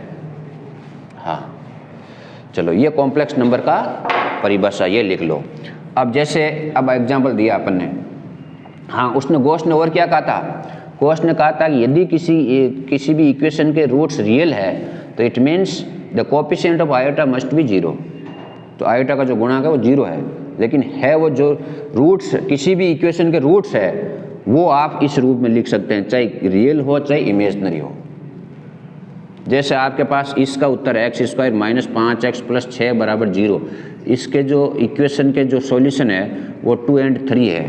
तो इसका मतलब 2 + 0 आयोटा और 3 + 0 आयोटा, ये हो जाएंगे। तो यदि किसी भी इक्वेशन के रूट्स रियल है तो इसका मतलब यह है कि वो आयोटा का जो कोएफिशिएंट है वो 0 है। ठीक है, अब ये देने के बाद में ये और ये दोनों वास्तविक है, ये वास्तविक है, A और B दोनों वास्तविक है। जैसे बोथ आर रियल, जैसे ये एग्जांपल दे दिया 2 + 3 आयोटा है, 5 - 7 3 आयोटा, 1 + √3 आयोटा, ये सब क्या है? हाँ ये सब कॉम्प्लेक्स नंबर के एग्जाम्पल है। ये तो A + आयोटा B हो गया, इसको लिख देंगे 5 + 0 आयोटा, इसको लिख देंगे -7 + 0 आयोटा, इसको लिख देंगे 0 + 3 आयोटा, और ये तो है ही ये। हाँ लेकिन इसके अंदर जो इस जो संख्या, ये जो कॉम्प्लेक्स नंबर है इसको जनरली Z से लिखते हैं, Z = A + आयोटा B लिखो या x + आयोटा y लिखो, ये Z है, ये कोई कॉम्प्लेक्स नंबर है। अब ये जो A है इसका वास्तविक भाग कहते हैं, A को क्या कहते हैं? हाँ यदि ये है तो A बराबर Z का वास्तविक भाग, इसको बोलते हैं real part of Z = A, और imaginary part of Z = B। B का काल्पनिक भाग क्या है, सॉरी जेड का काल्पनिक भाग क्या है बी, और जेड का वास्तविक भाग क्या है ए, लेकिन both A and B real है। काल्पनिक भाग है लेकिन both A and B belongs to R करता है। वास्तविक संख्या को वास्तविक संख्या है होती है दोनों ही, काल्पनिक नहीं होती है दोनों ही। आयोटा का जो गुणम है ना उसको काल्पनिक भाग बोलते हैं, और आयोटा गुणा में जो नहीं है वो होते हैं वास्तविक भाग। ठीक है, हाँ। तो ये हो गई। अब अपन कोई भी कॉम्प्लेक्स नंबर को ए प्लस आयोटा बी लिखेंगे या एक्स प्लस आयोटा वाई लिखेंगे, और जो दोनों ही जो है वो क्या है वास्तविक होती है। ए और बी दोनों वास्तविक है, लेकिन ए को वास्तविक भाग कहते हैं, बी को काल्पनिक भाग कहते हैं। काल्पनिक भाग में आयोटा साथ में मत ले लेना। जैसे मैं यहाँ पूछूं, इसमें यहाँ पूछूंगी इसका काल्पनिक भाग क्या है 3 आयोटा मत कह देना 3, और इसका वास्तविक भाग क्या है 2, इसका काल्पनिक भाग 0 और वास्तविक 5, इसका वास्तविक भाग 0, काल्पनिक भाग 3। ठीक है, ये है। और पहला वास्तविक भाग लिखा जाता है जनरल लिखने की इसकी ट्रेडिशनल का अकॉर्डिंग, और सेकंड है वो काल्पनिक भाग होता है। इसमें ए प्लस आयोटा बी के रूप में लिखते हैं।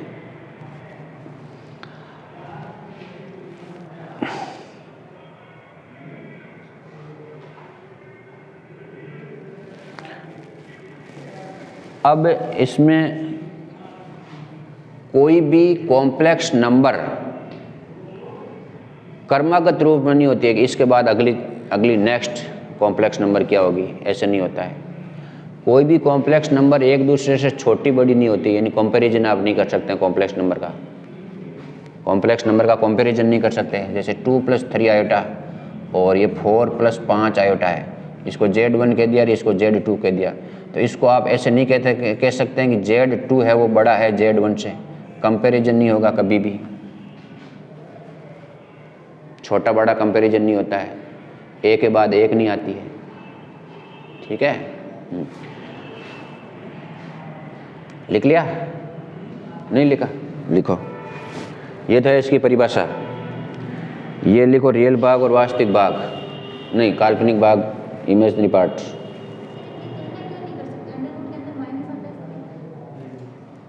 हाँ, कंपैरिजन है ही नहीं, इसकी वैल्यू है ही नहीं। इसके बाद कंपैरिजन तब करें ना कि इसको नंबर रेखा पर दिखाएं।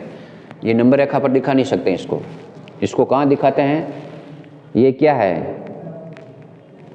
ये 2 डायमेंशनल के अंदर होती है, 2 डायमेंशनल के अंदर होती है। संख्या रेखा पर नहीं दिखा सकते हैं इसको।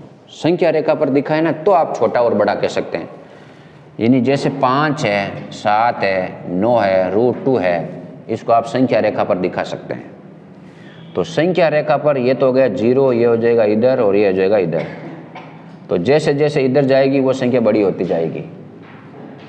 जैसे ये 1 है, ये 2 है, ये 3 है, ये मान लो यहाँ पर आपको 1.1 ये है, और यहाँ पर आपको 1, यहाँ पर 1.01 है, यहाँ पर 102 है,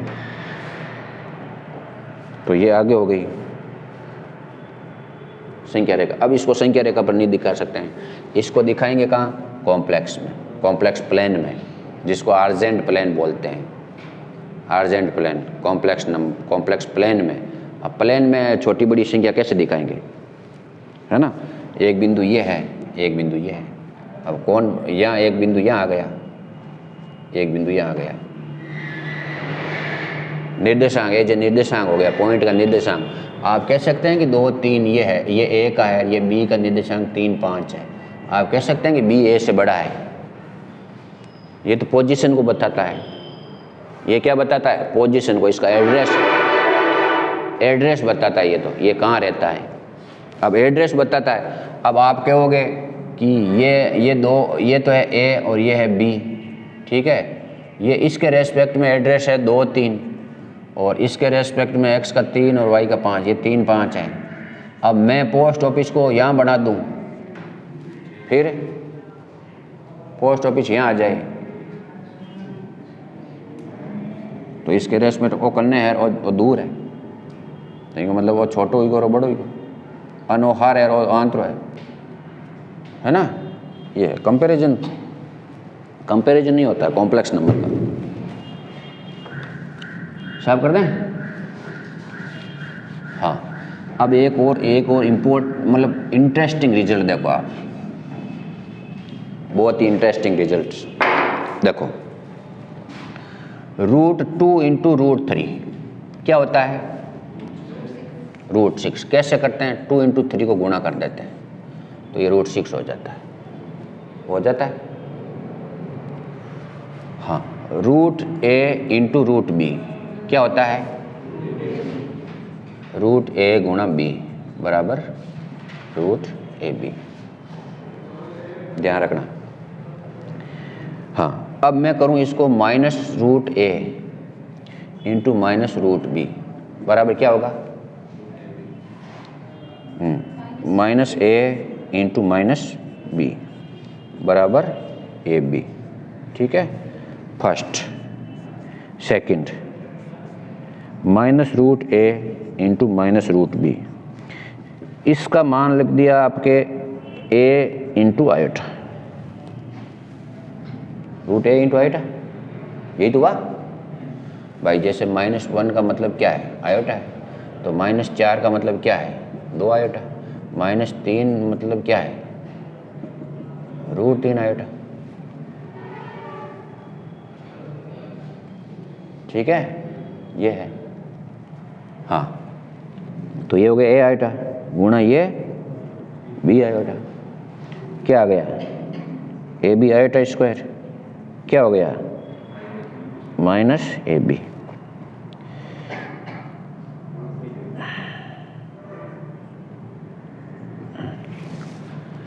इसका उत्तर आप ये कह रहे हो और एक इसका उत्तर आप ये कह रहे हो।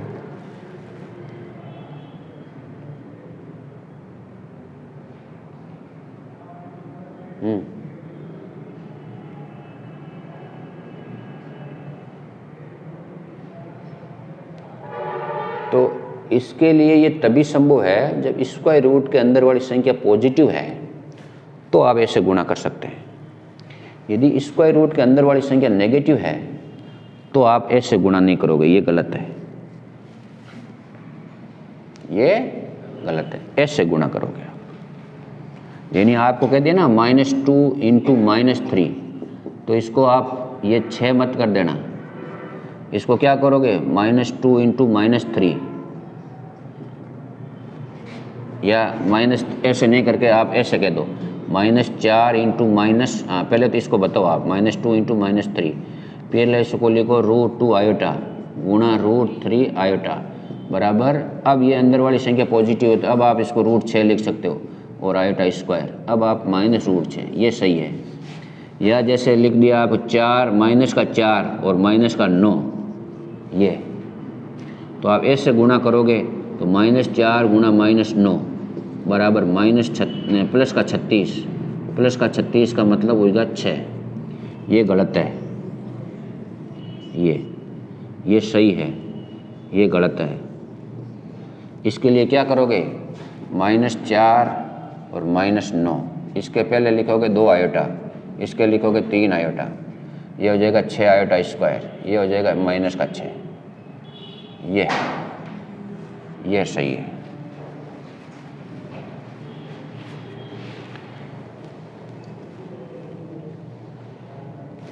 तो इसके लिए आप ये लिख सकते हैं कि if a > 0, b > 0, then a × b बराबर ab, number 1। Number 2, if a < 0,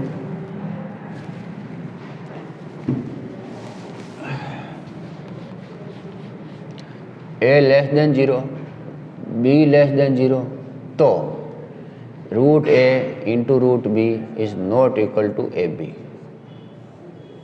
ये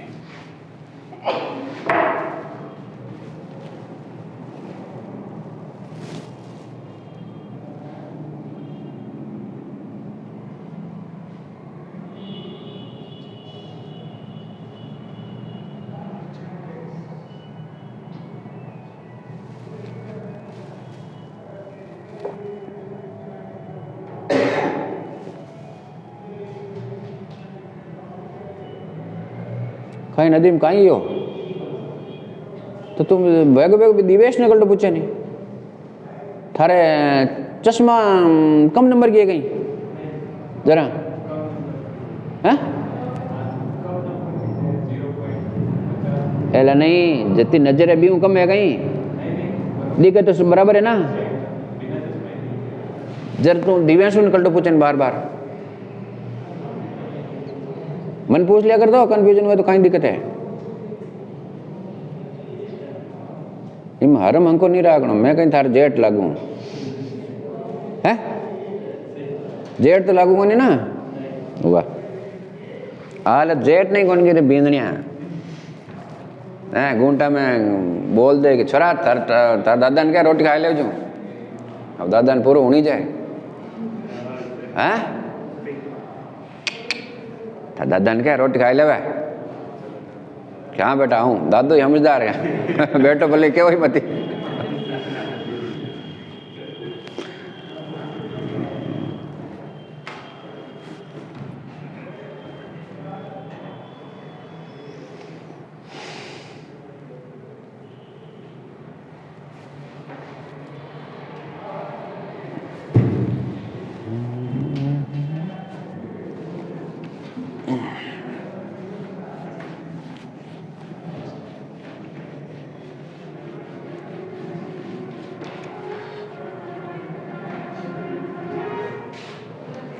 कौन सा साफ करें सब साफ कर दें ये साफ कर दें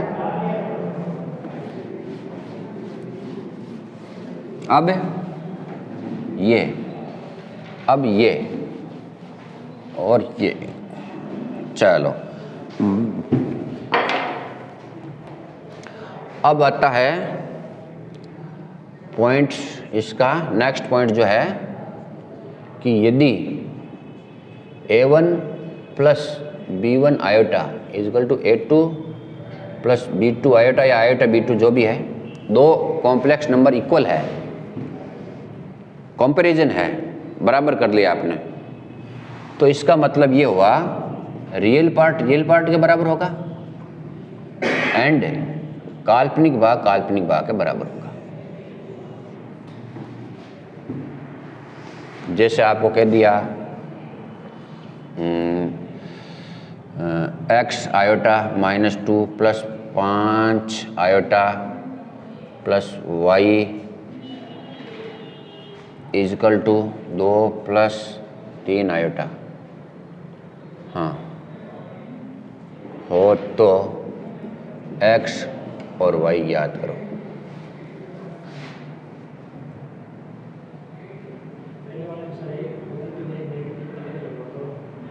हैं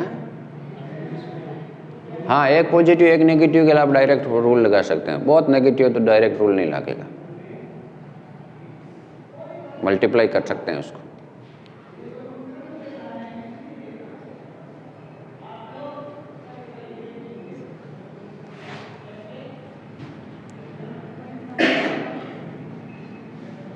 जैसे ये है ना 2 इंटू -√3 या हाँ ये है तो इसका मतलब 2 है और इसका मतलब √3 आयोटा है तो इसका मतलब √6 आयोटा हो गया हाँ तो इस ये हो गया और इसको गुणा करेंगे -6 का -6 आयोटा है ना या इसी को नहीं करते तो ये मिलता नहीं आपको ये नहीं मिलता माइनस प्लस को गुणा नहीं करते तो ये भी नहीं मिलता क्यों क्योंकि -3 इजकल टू 3 इंटू -1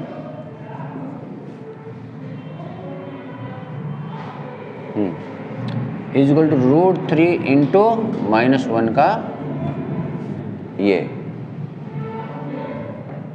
ठीक इजकल टू √3 इंटू आयोटा ये हो गया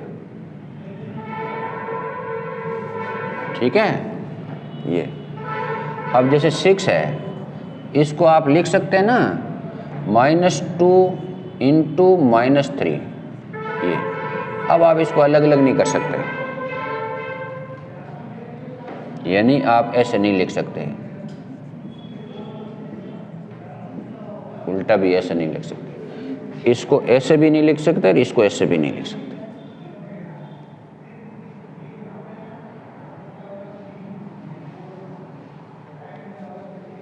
इसी से तो ये मिलेगा। ये करोगे तो आप ये √2 आयोटा, ये √3 आयोटा, ये √6 आयोटा हो जाएगा, नहीं आयोटा स्क्वायर हो जाएगा, -√6 हो जाएगा ये तो। ठीक, हाँ इसमें आप ये कर सकते हैं √a into -√b is equal to -ab, जहाँ a और b दोनों पॉजिटिव है, दोनों पॉजिटिव है तो ये पॉजिटिव इंटू नेगेटिव नेगेटिव हो गया ना भाई। ये इसके अंदर आयोटा के अंदर क्या संख्या है, नेगेटिव है, क्या पॉजिटिव है? हैं? अरे नेगेटिव है ना, क्योंकि बी पॉजिटिव है। यदि ये होता -b और b नेगेटिव होता तो अब आयोटा के अंदर कैसी संख्या है? आयोटा के अंदर नहीं, इस रूट के अंदर कैसी संख्या है, पॉजिटिव है कि नेगेटिव है? हैं? आयोटा का नहीं, रूट के अंदर कैसी संख्या है, पॉजिटिव है कि नेगेटिव है? ये क्यों? b 0 से छोटा हो तो क्या हुआ? 0 से छोटा क्या होता है? नेगेटिव होता है। तो नेगेटिव इंटू नेगेटिव क्या हुआ? पॉजिटिव हुआ। तो ये पॉजिटिव है, देखने में नेगेटिव ऐसा नहीं है। जैसे आपने ये मापांक पढ़ा होगा, ये इसका उत्तर क्या होता है? हमेशा पॉजिटिव होता है। लेकिन आपने कभी भी सर से नहीं पूछा, आपने पूछा क्या? ये आप कहते हो x होता है जब x पॉजिटिव है, -x होता है जब x नेगेटिव है। तो ये आप कह रहे हो इसका उत्तर हमेशा पॉजिटिव आता है, तो ये नेगेटिव कैसे आ गया? इसकी परिभाषा ये होती है, मापांक की परिभाषा ये देते हैं कि नहीं देते हैं? मापांक फलन पढ़ते हैं ना आप, मॉडुलस फंक्शन। तो मॉडुलस फंक्शन डिफाइंड एज, अब आप कहते हैं, गुरुजी कहते हैं कि इसका मान हमेशा प्लस होता है, यानी -3 का मान भी 3 है और 3 का मान भी 3 है। और परिभाषा देते हैं जब ये और ये देते हैं, और इसका ग्राफ जब खींचते हैं तो ये ग्राफ हो गया ये, और ये माइनस वाला ग्राफ हो गया ये।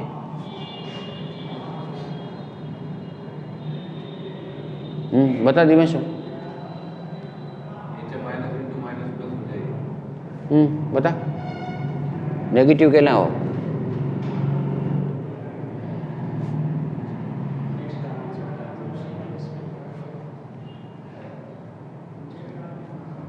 जाटोलिया जी,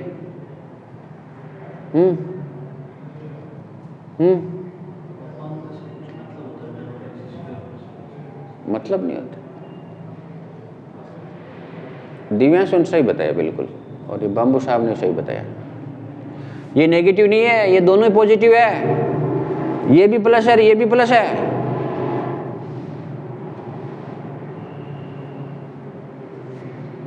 ओ भी प्लस है और ओ भी प्लस है? ओ प्लस है, कटे हो माइनस है नहीं। हाँ x यहाँ पर x धनात्मक है, x पॉजिटिव है, तब ये उत्तर आएगा। यहाँ माइनस इंटू एक्स, लेकिन x खुद क्या है? माइनस है। x खुद क्या है? नेगेटिव है। तो ये माइनस और x खुद नेगेटिव, नेगेटिव इंटू नेगेटिव क्या हो जाएगा? पॉजिटिव। तो बहुत आर पॉजिटिव है, ये नेगेटिव नहीं है। आप सोचते होंगे कि ये है, लेकिन पूछा कभी नहीं आपने शरण के हैं, पूछो करें एरो कन्फ्यूजन आई को नहीं लो दिमाग में आइयो करें कौन है ना। चलो कई सवाल आएंगे आपके।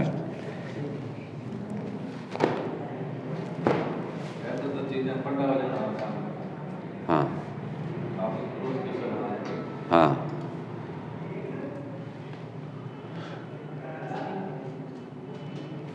हाँ भाई कहाँ थे? हाँ ये लिख लिया। कहाँ आपने यार दिवस यार बीच में ही ये इस सवाल कहाँ पर, यहाँ सवाल थे, कहाँ अपन यहाँ चले गए, दिल्ली में थे, कहाँ अमेरिका चले गए, वहाँ वाशिंगटन में।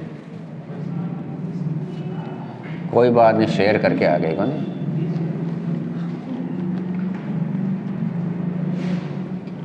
चलो, अब ये दो वास्तविक संख्या आपस में कंपैरिजन करना होता है, तो इसका मतलब ये है कि इसका वास्तविक भाग वास्तविक भाग के बराबर होगा, काल्पनिक भाग काल्पनिक भाग के बराबर होगा। इसका वास्तविक भाग क्या है बताओ? x + 5 है। किसने कहा? -2 + y plus x + 5 iota = 2 + 3 iota. तो लिखते क्या है? लिखते क्या है? गुणांकों की तुलना करने पर ऐसे लिखते हैं, गुणांकों की तुलना करने पर, कंपैरिजन, या वास्तविक भाग और काल्पनिक भागों की तुलना करने पर ऐसे लिखते हैं, वास्तविक एवं काल्पनिक भागों की तुलना करने पर क्या आया? वास्तविक भाग के बराबर -2 + y = 2 implies y = 4 और x + 5 = 3। आयोटा हाथ मत ले लीजिए, आयोटा हाथ नहीं लेना है साथ में, तो x = -2, ये हो गया।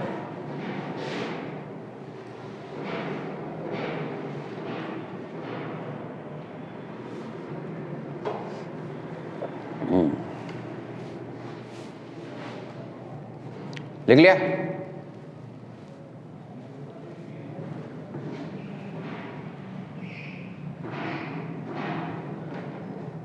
इन छेड़ों में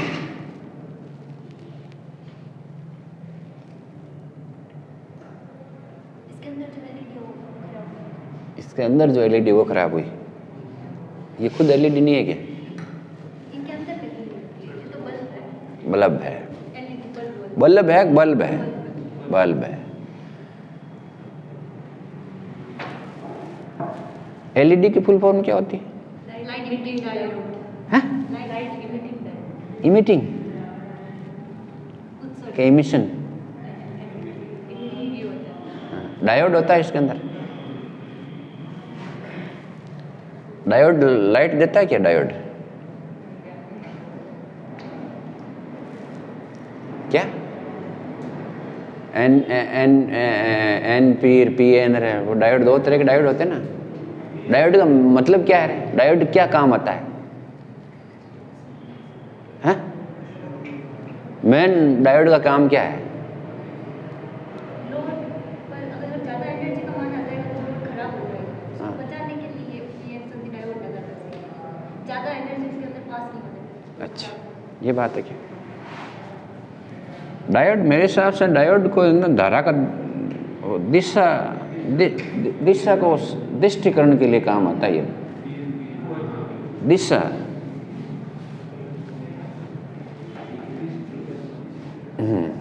चलो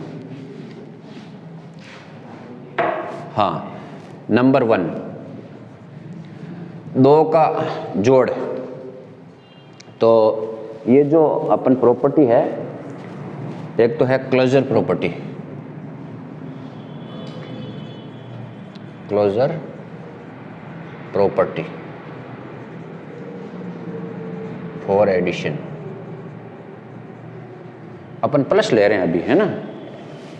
प्लस यानी जोड़, योग, योग या योगात्मक संक्रिया, योज्य संक्रिया प्लस क्लोजर प्रॉपर्टी मतलब संवर्त संक्रिया, संवर्त संक्रिया मतलब यदि Z1 C में है, Z2 भी C में है, तो इसका मतलब Z1 + Z2 भी C में होगा। ये होती है क्लोजर प्रॉपर्टी, संवर्त। ठीक है। Number 2, associative property.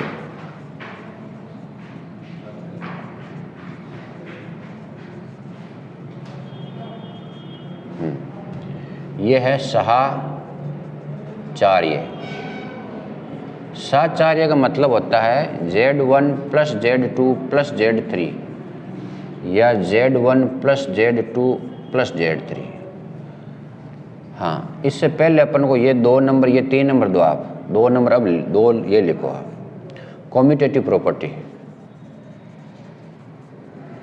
कॉम्यूटेटिव क्रम विनिमय,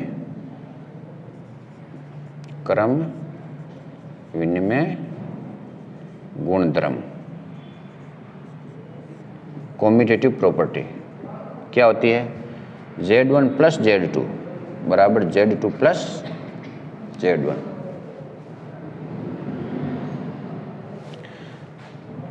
हाँ, ये हो गई चौथी। एडिटिव आइडेंटिटी,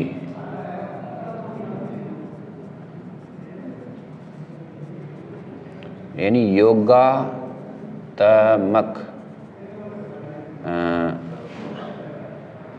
आइडेंटिटी है। हाँ, तत्समक अवयव, तत्समक अवयव, यानी Z के अंदर अपन क्या जोड़ें कि आपके पास Z आ जाए।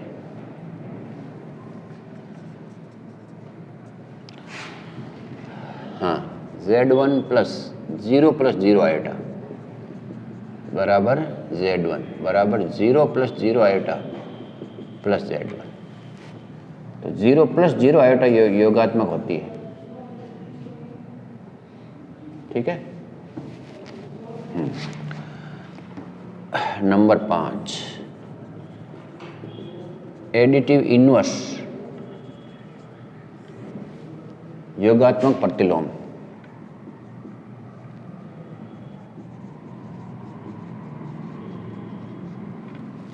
Z1 प्लस माइनस Z1 बराबर 0 is equal to minus Z1 plus Z1।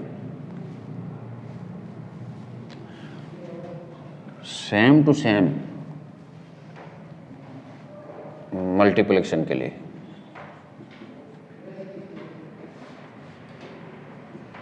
Operation,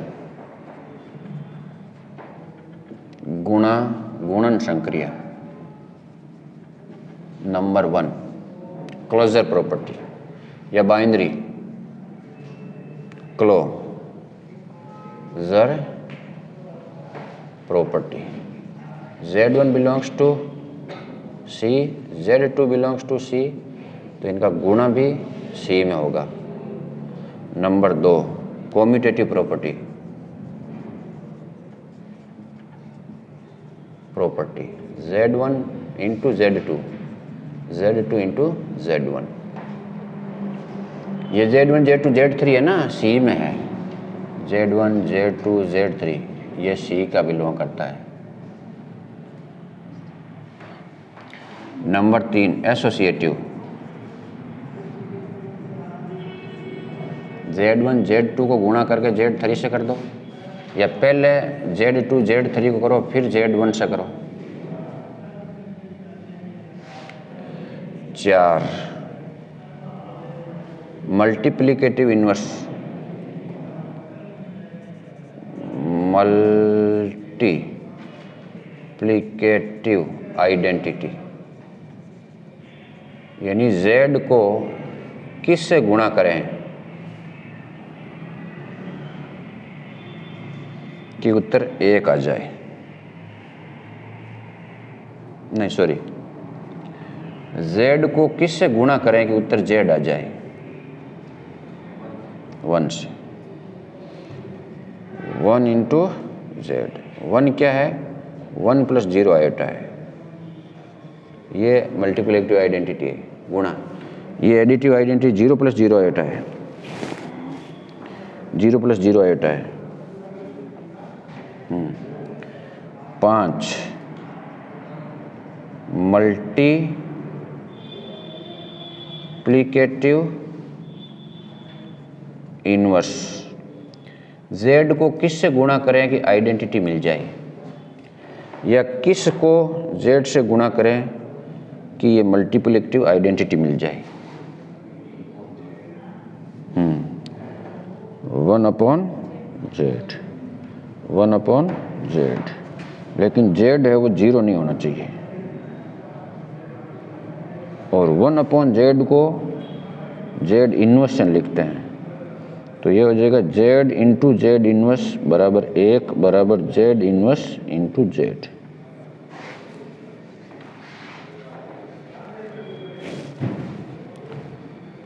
हाँ, क्लोजर प्रॉपर्टी बोलते हैं समवर्त या बाइनरी, या क्या बोलते हैं बाइनरी, द्विआधारी, समवर्त, क्रम फूट्योड़ा, क्रम फूट्योड़ा, एसोसिएटिव मतलब साहचार्य, साहचार्य मतलब सबने साथ लेर चलन वाला है।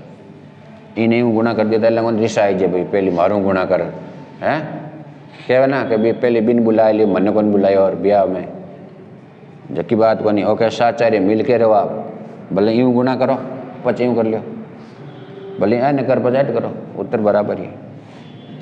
आइडेंटिटी ने यानी चेंज को नहीं हुए कहने क्यों गुणा करेंगे उत्तर वो ही आवे, यानी इसके ऊपर कोई प्रभाव नहीं पड़ता है, जेड के ऊपर किससे एक से प्रभाव नहीं पड़ता है, तो ये तत्समक अवयव है।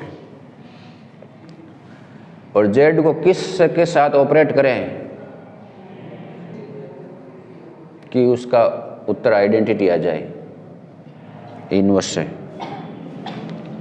हाँ, यह है गुणन प्रतिलोम। गुणन प्रतिलोम का दूसरा नाम क्या है? व्युत्क्रम।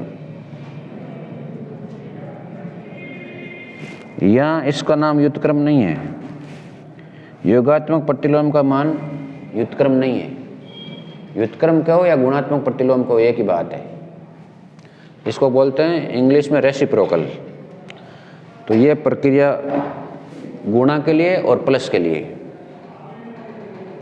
तो ये बोर करने वाली प्रक्रिया थी लेकिन लिखना जरूरी था।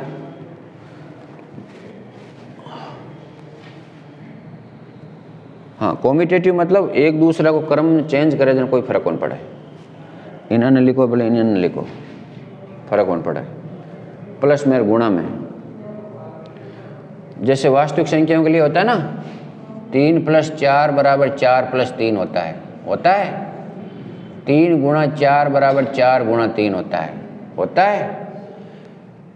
है। लेकिन 3 - 4 = 0, 4 - 3 माइनस के लिए क्रम विनिमय नहीं होता है वास्तविक संख्याओं में, और नहीं भाग के लिए होता है 3/4 = 0, 4/3।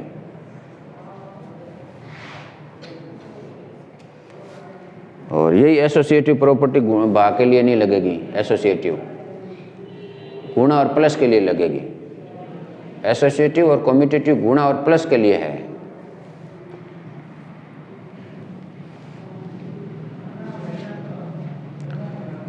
ठीक है, ये प्लस की पांचों लिख लो, इसके अकॉर्डिंग आप गुणा की लिख लेना, प्लस की जगह गुणा कर देना बस। ठीक है,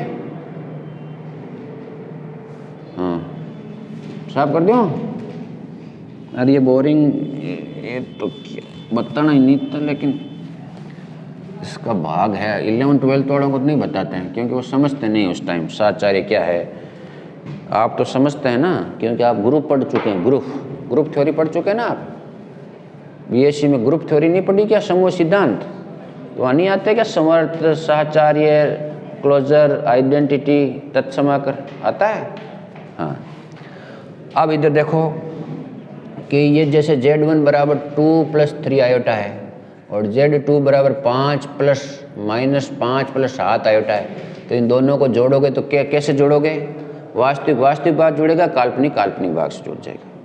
ऐसे तो नहीं जोड़ेगा ना। एक बार जोड़ा था आपने 2 और 3, 5 आयोटा, कब जोड़ा था? एक करते किस में जोड़ा था? आपने नहीं जोड़ा, 12th वाले बच्चों ने जोड़ा। हाँ, ये वास्तविक काल्पनिक भाग है। ऐसे ही बाकी ये तो बताएंगे नहीं, छोटा हो गया, जानते हैं आप। हाँ,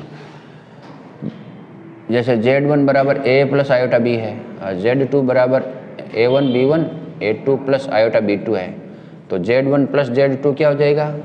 A1 + A2 + iota B1 plus B2, ये हो जाएगा। चलो, और Z1 गुणा Z2 क्या हो जाएगा? A1 प्लस आयोटा B1 गुणा A2 प्लस आयोटा B2, गुणा करो, इसको इससे गुणा करो, A1 A2 प्लस आयोटा, इसको इससे A1 B2 प्लस इसको इससे iota B1 A2 plus iota into iota -1 और B1 B2। तो क्या वास्तविक भाग कौन हो गया? ये और ये, A1 A2 minus B1 B2 plus iota A1 B2 plus B1 A2, ये क्या हो गया? Z1 into Z2। जैसे Z1 जैसे ये यही गुणा करते हैं आप, 2 माइनस 3 आयोटा गुणा -3 प्लस 4 आयोटा, ये गुणा करो आप, तो क्या हो गया? इसको और इसको गुणा किया, माइनस का 6, इसको और इसको गुणा किया, प्लस का 8 आयोटा, इसको और इसको गुणा किया, प्लस का 9 आयोटा, इसको और इसको गुणा किया, माइनस का 12 आयोटा स्क्वायर, तो प्लस का 12 हो जाएगा। तो क्या हो जाएगा? 12 और 6 प्लस का 6 और 9 और 8 प्लस का 17 आयोटा, ये गुणा हो गया।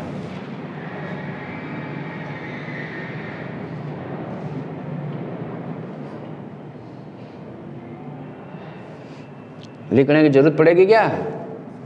फटाफट लिख लो, इसको गुणा कर लेना घर पे। गाड़ी ऊपर तो नहीं चली इस 90 तो।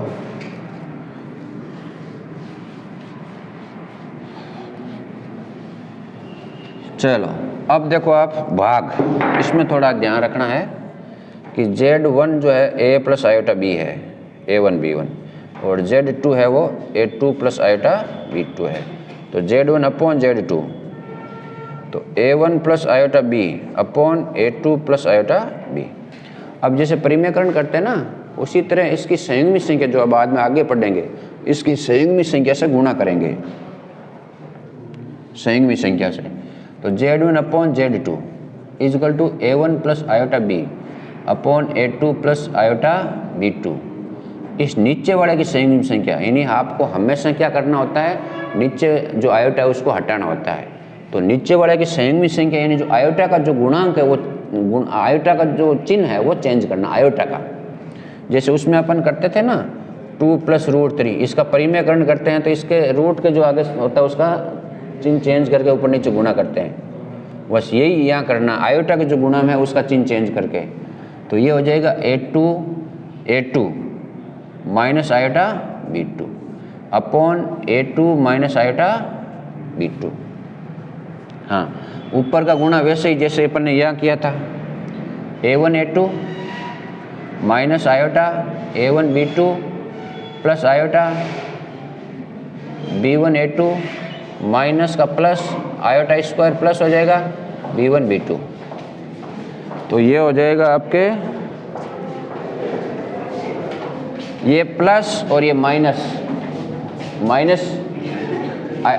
Iota square B1 B2 minus iota square B1 B2, तो माइनस आयोटा स्क्वायर क्या हो गया?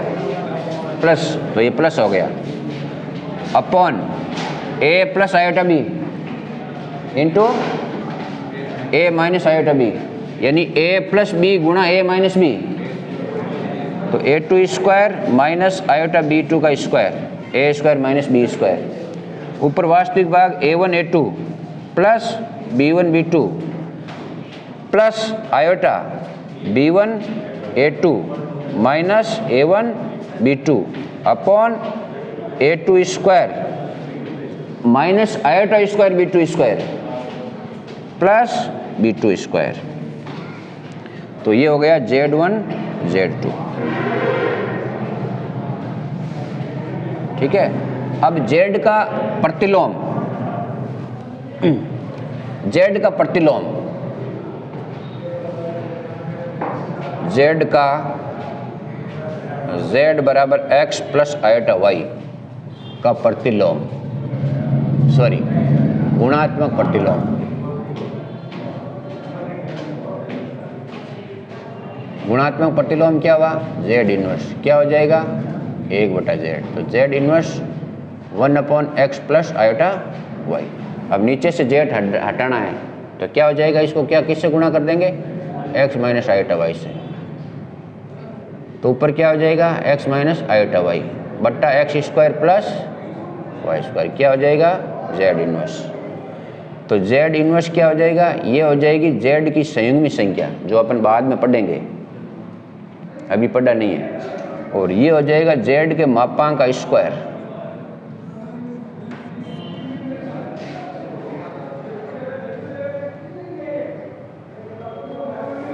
ये z की संयुग्मी संख्या है।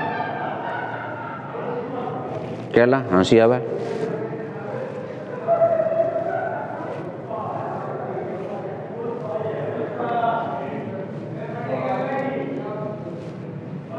टाइम हो गई 7:30 हो गई।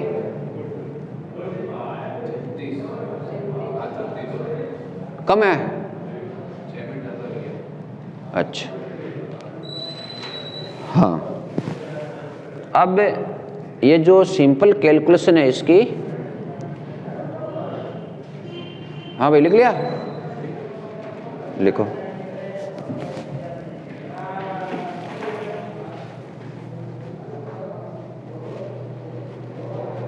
कहीं हो, किस गांव में, गोलियो के कोलियो, डीड बेड़ा करने, अच्छा पीटीआई की ट्रेनिंग, पीटीआई की पुलिस की, अटी रहेगी तू, अट चॉकलेट तू ही खावेगी है, तोड़ा तोड़ी मत करी ना ने।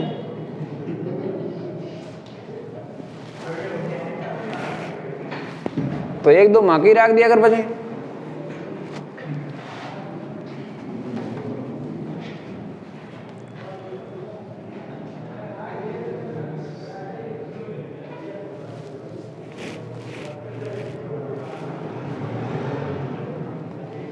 हाँ भाई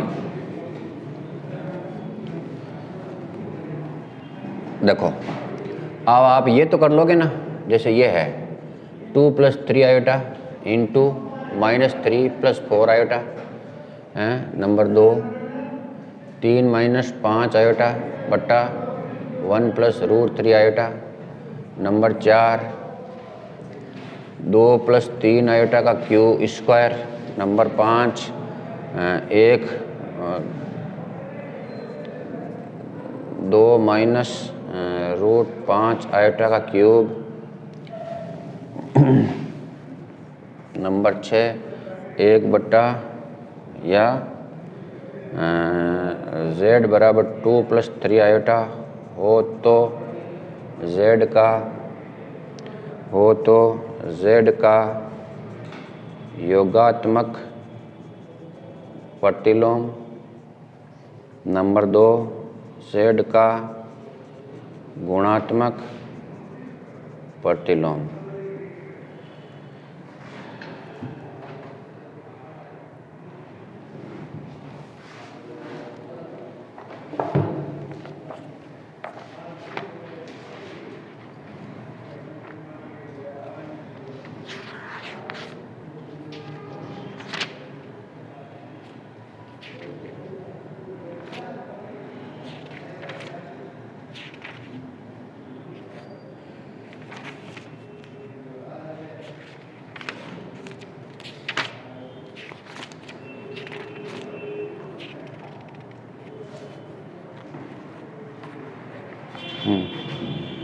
सातवां 1 - 2 आयोटा प्लस 3/1 + आयोटा गुणा 3 + 4 आयोटा बटा 2 - 4 आयोटा को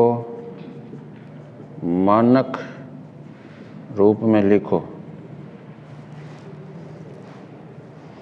आठवां 2 - -25 बट्टा 1 - -16 को का वास्तविक एवं काल्पनिक भाग निकालो।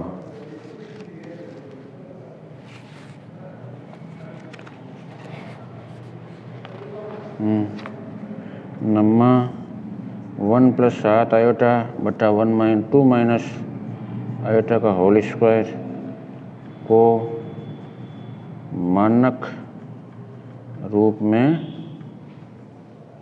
लिखो।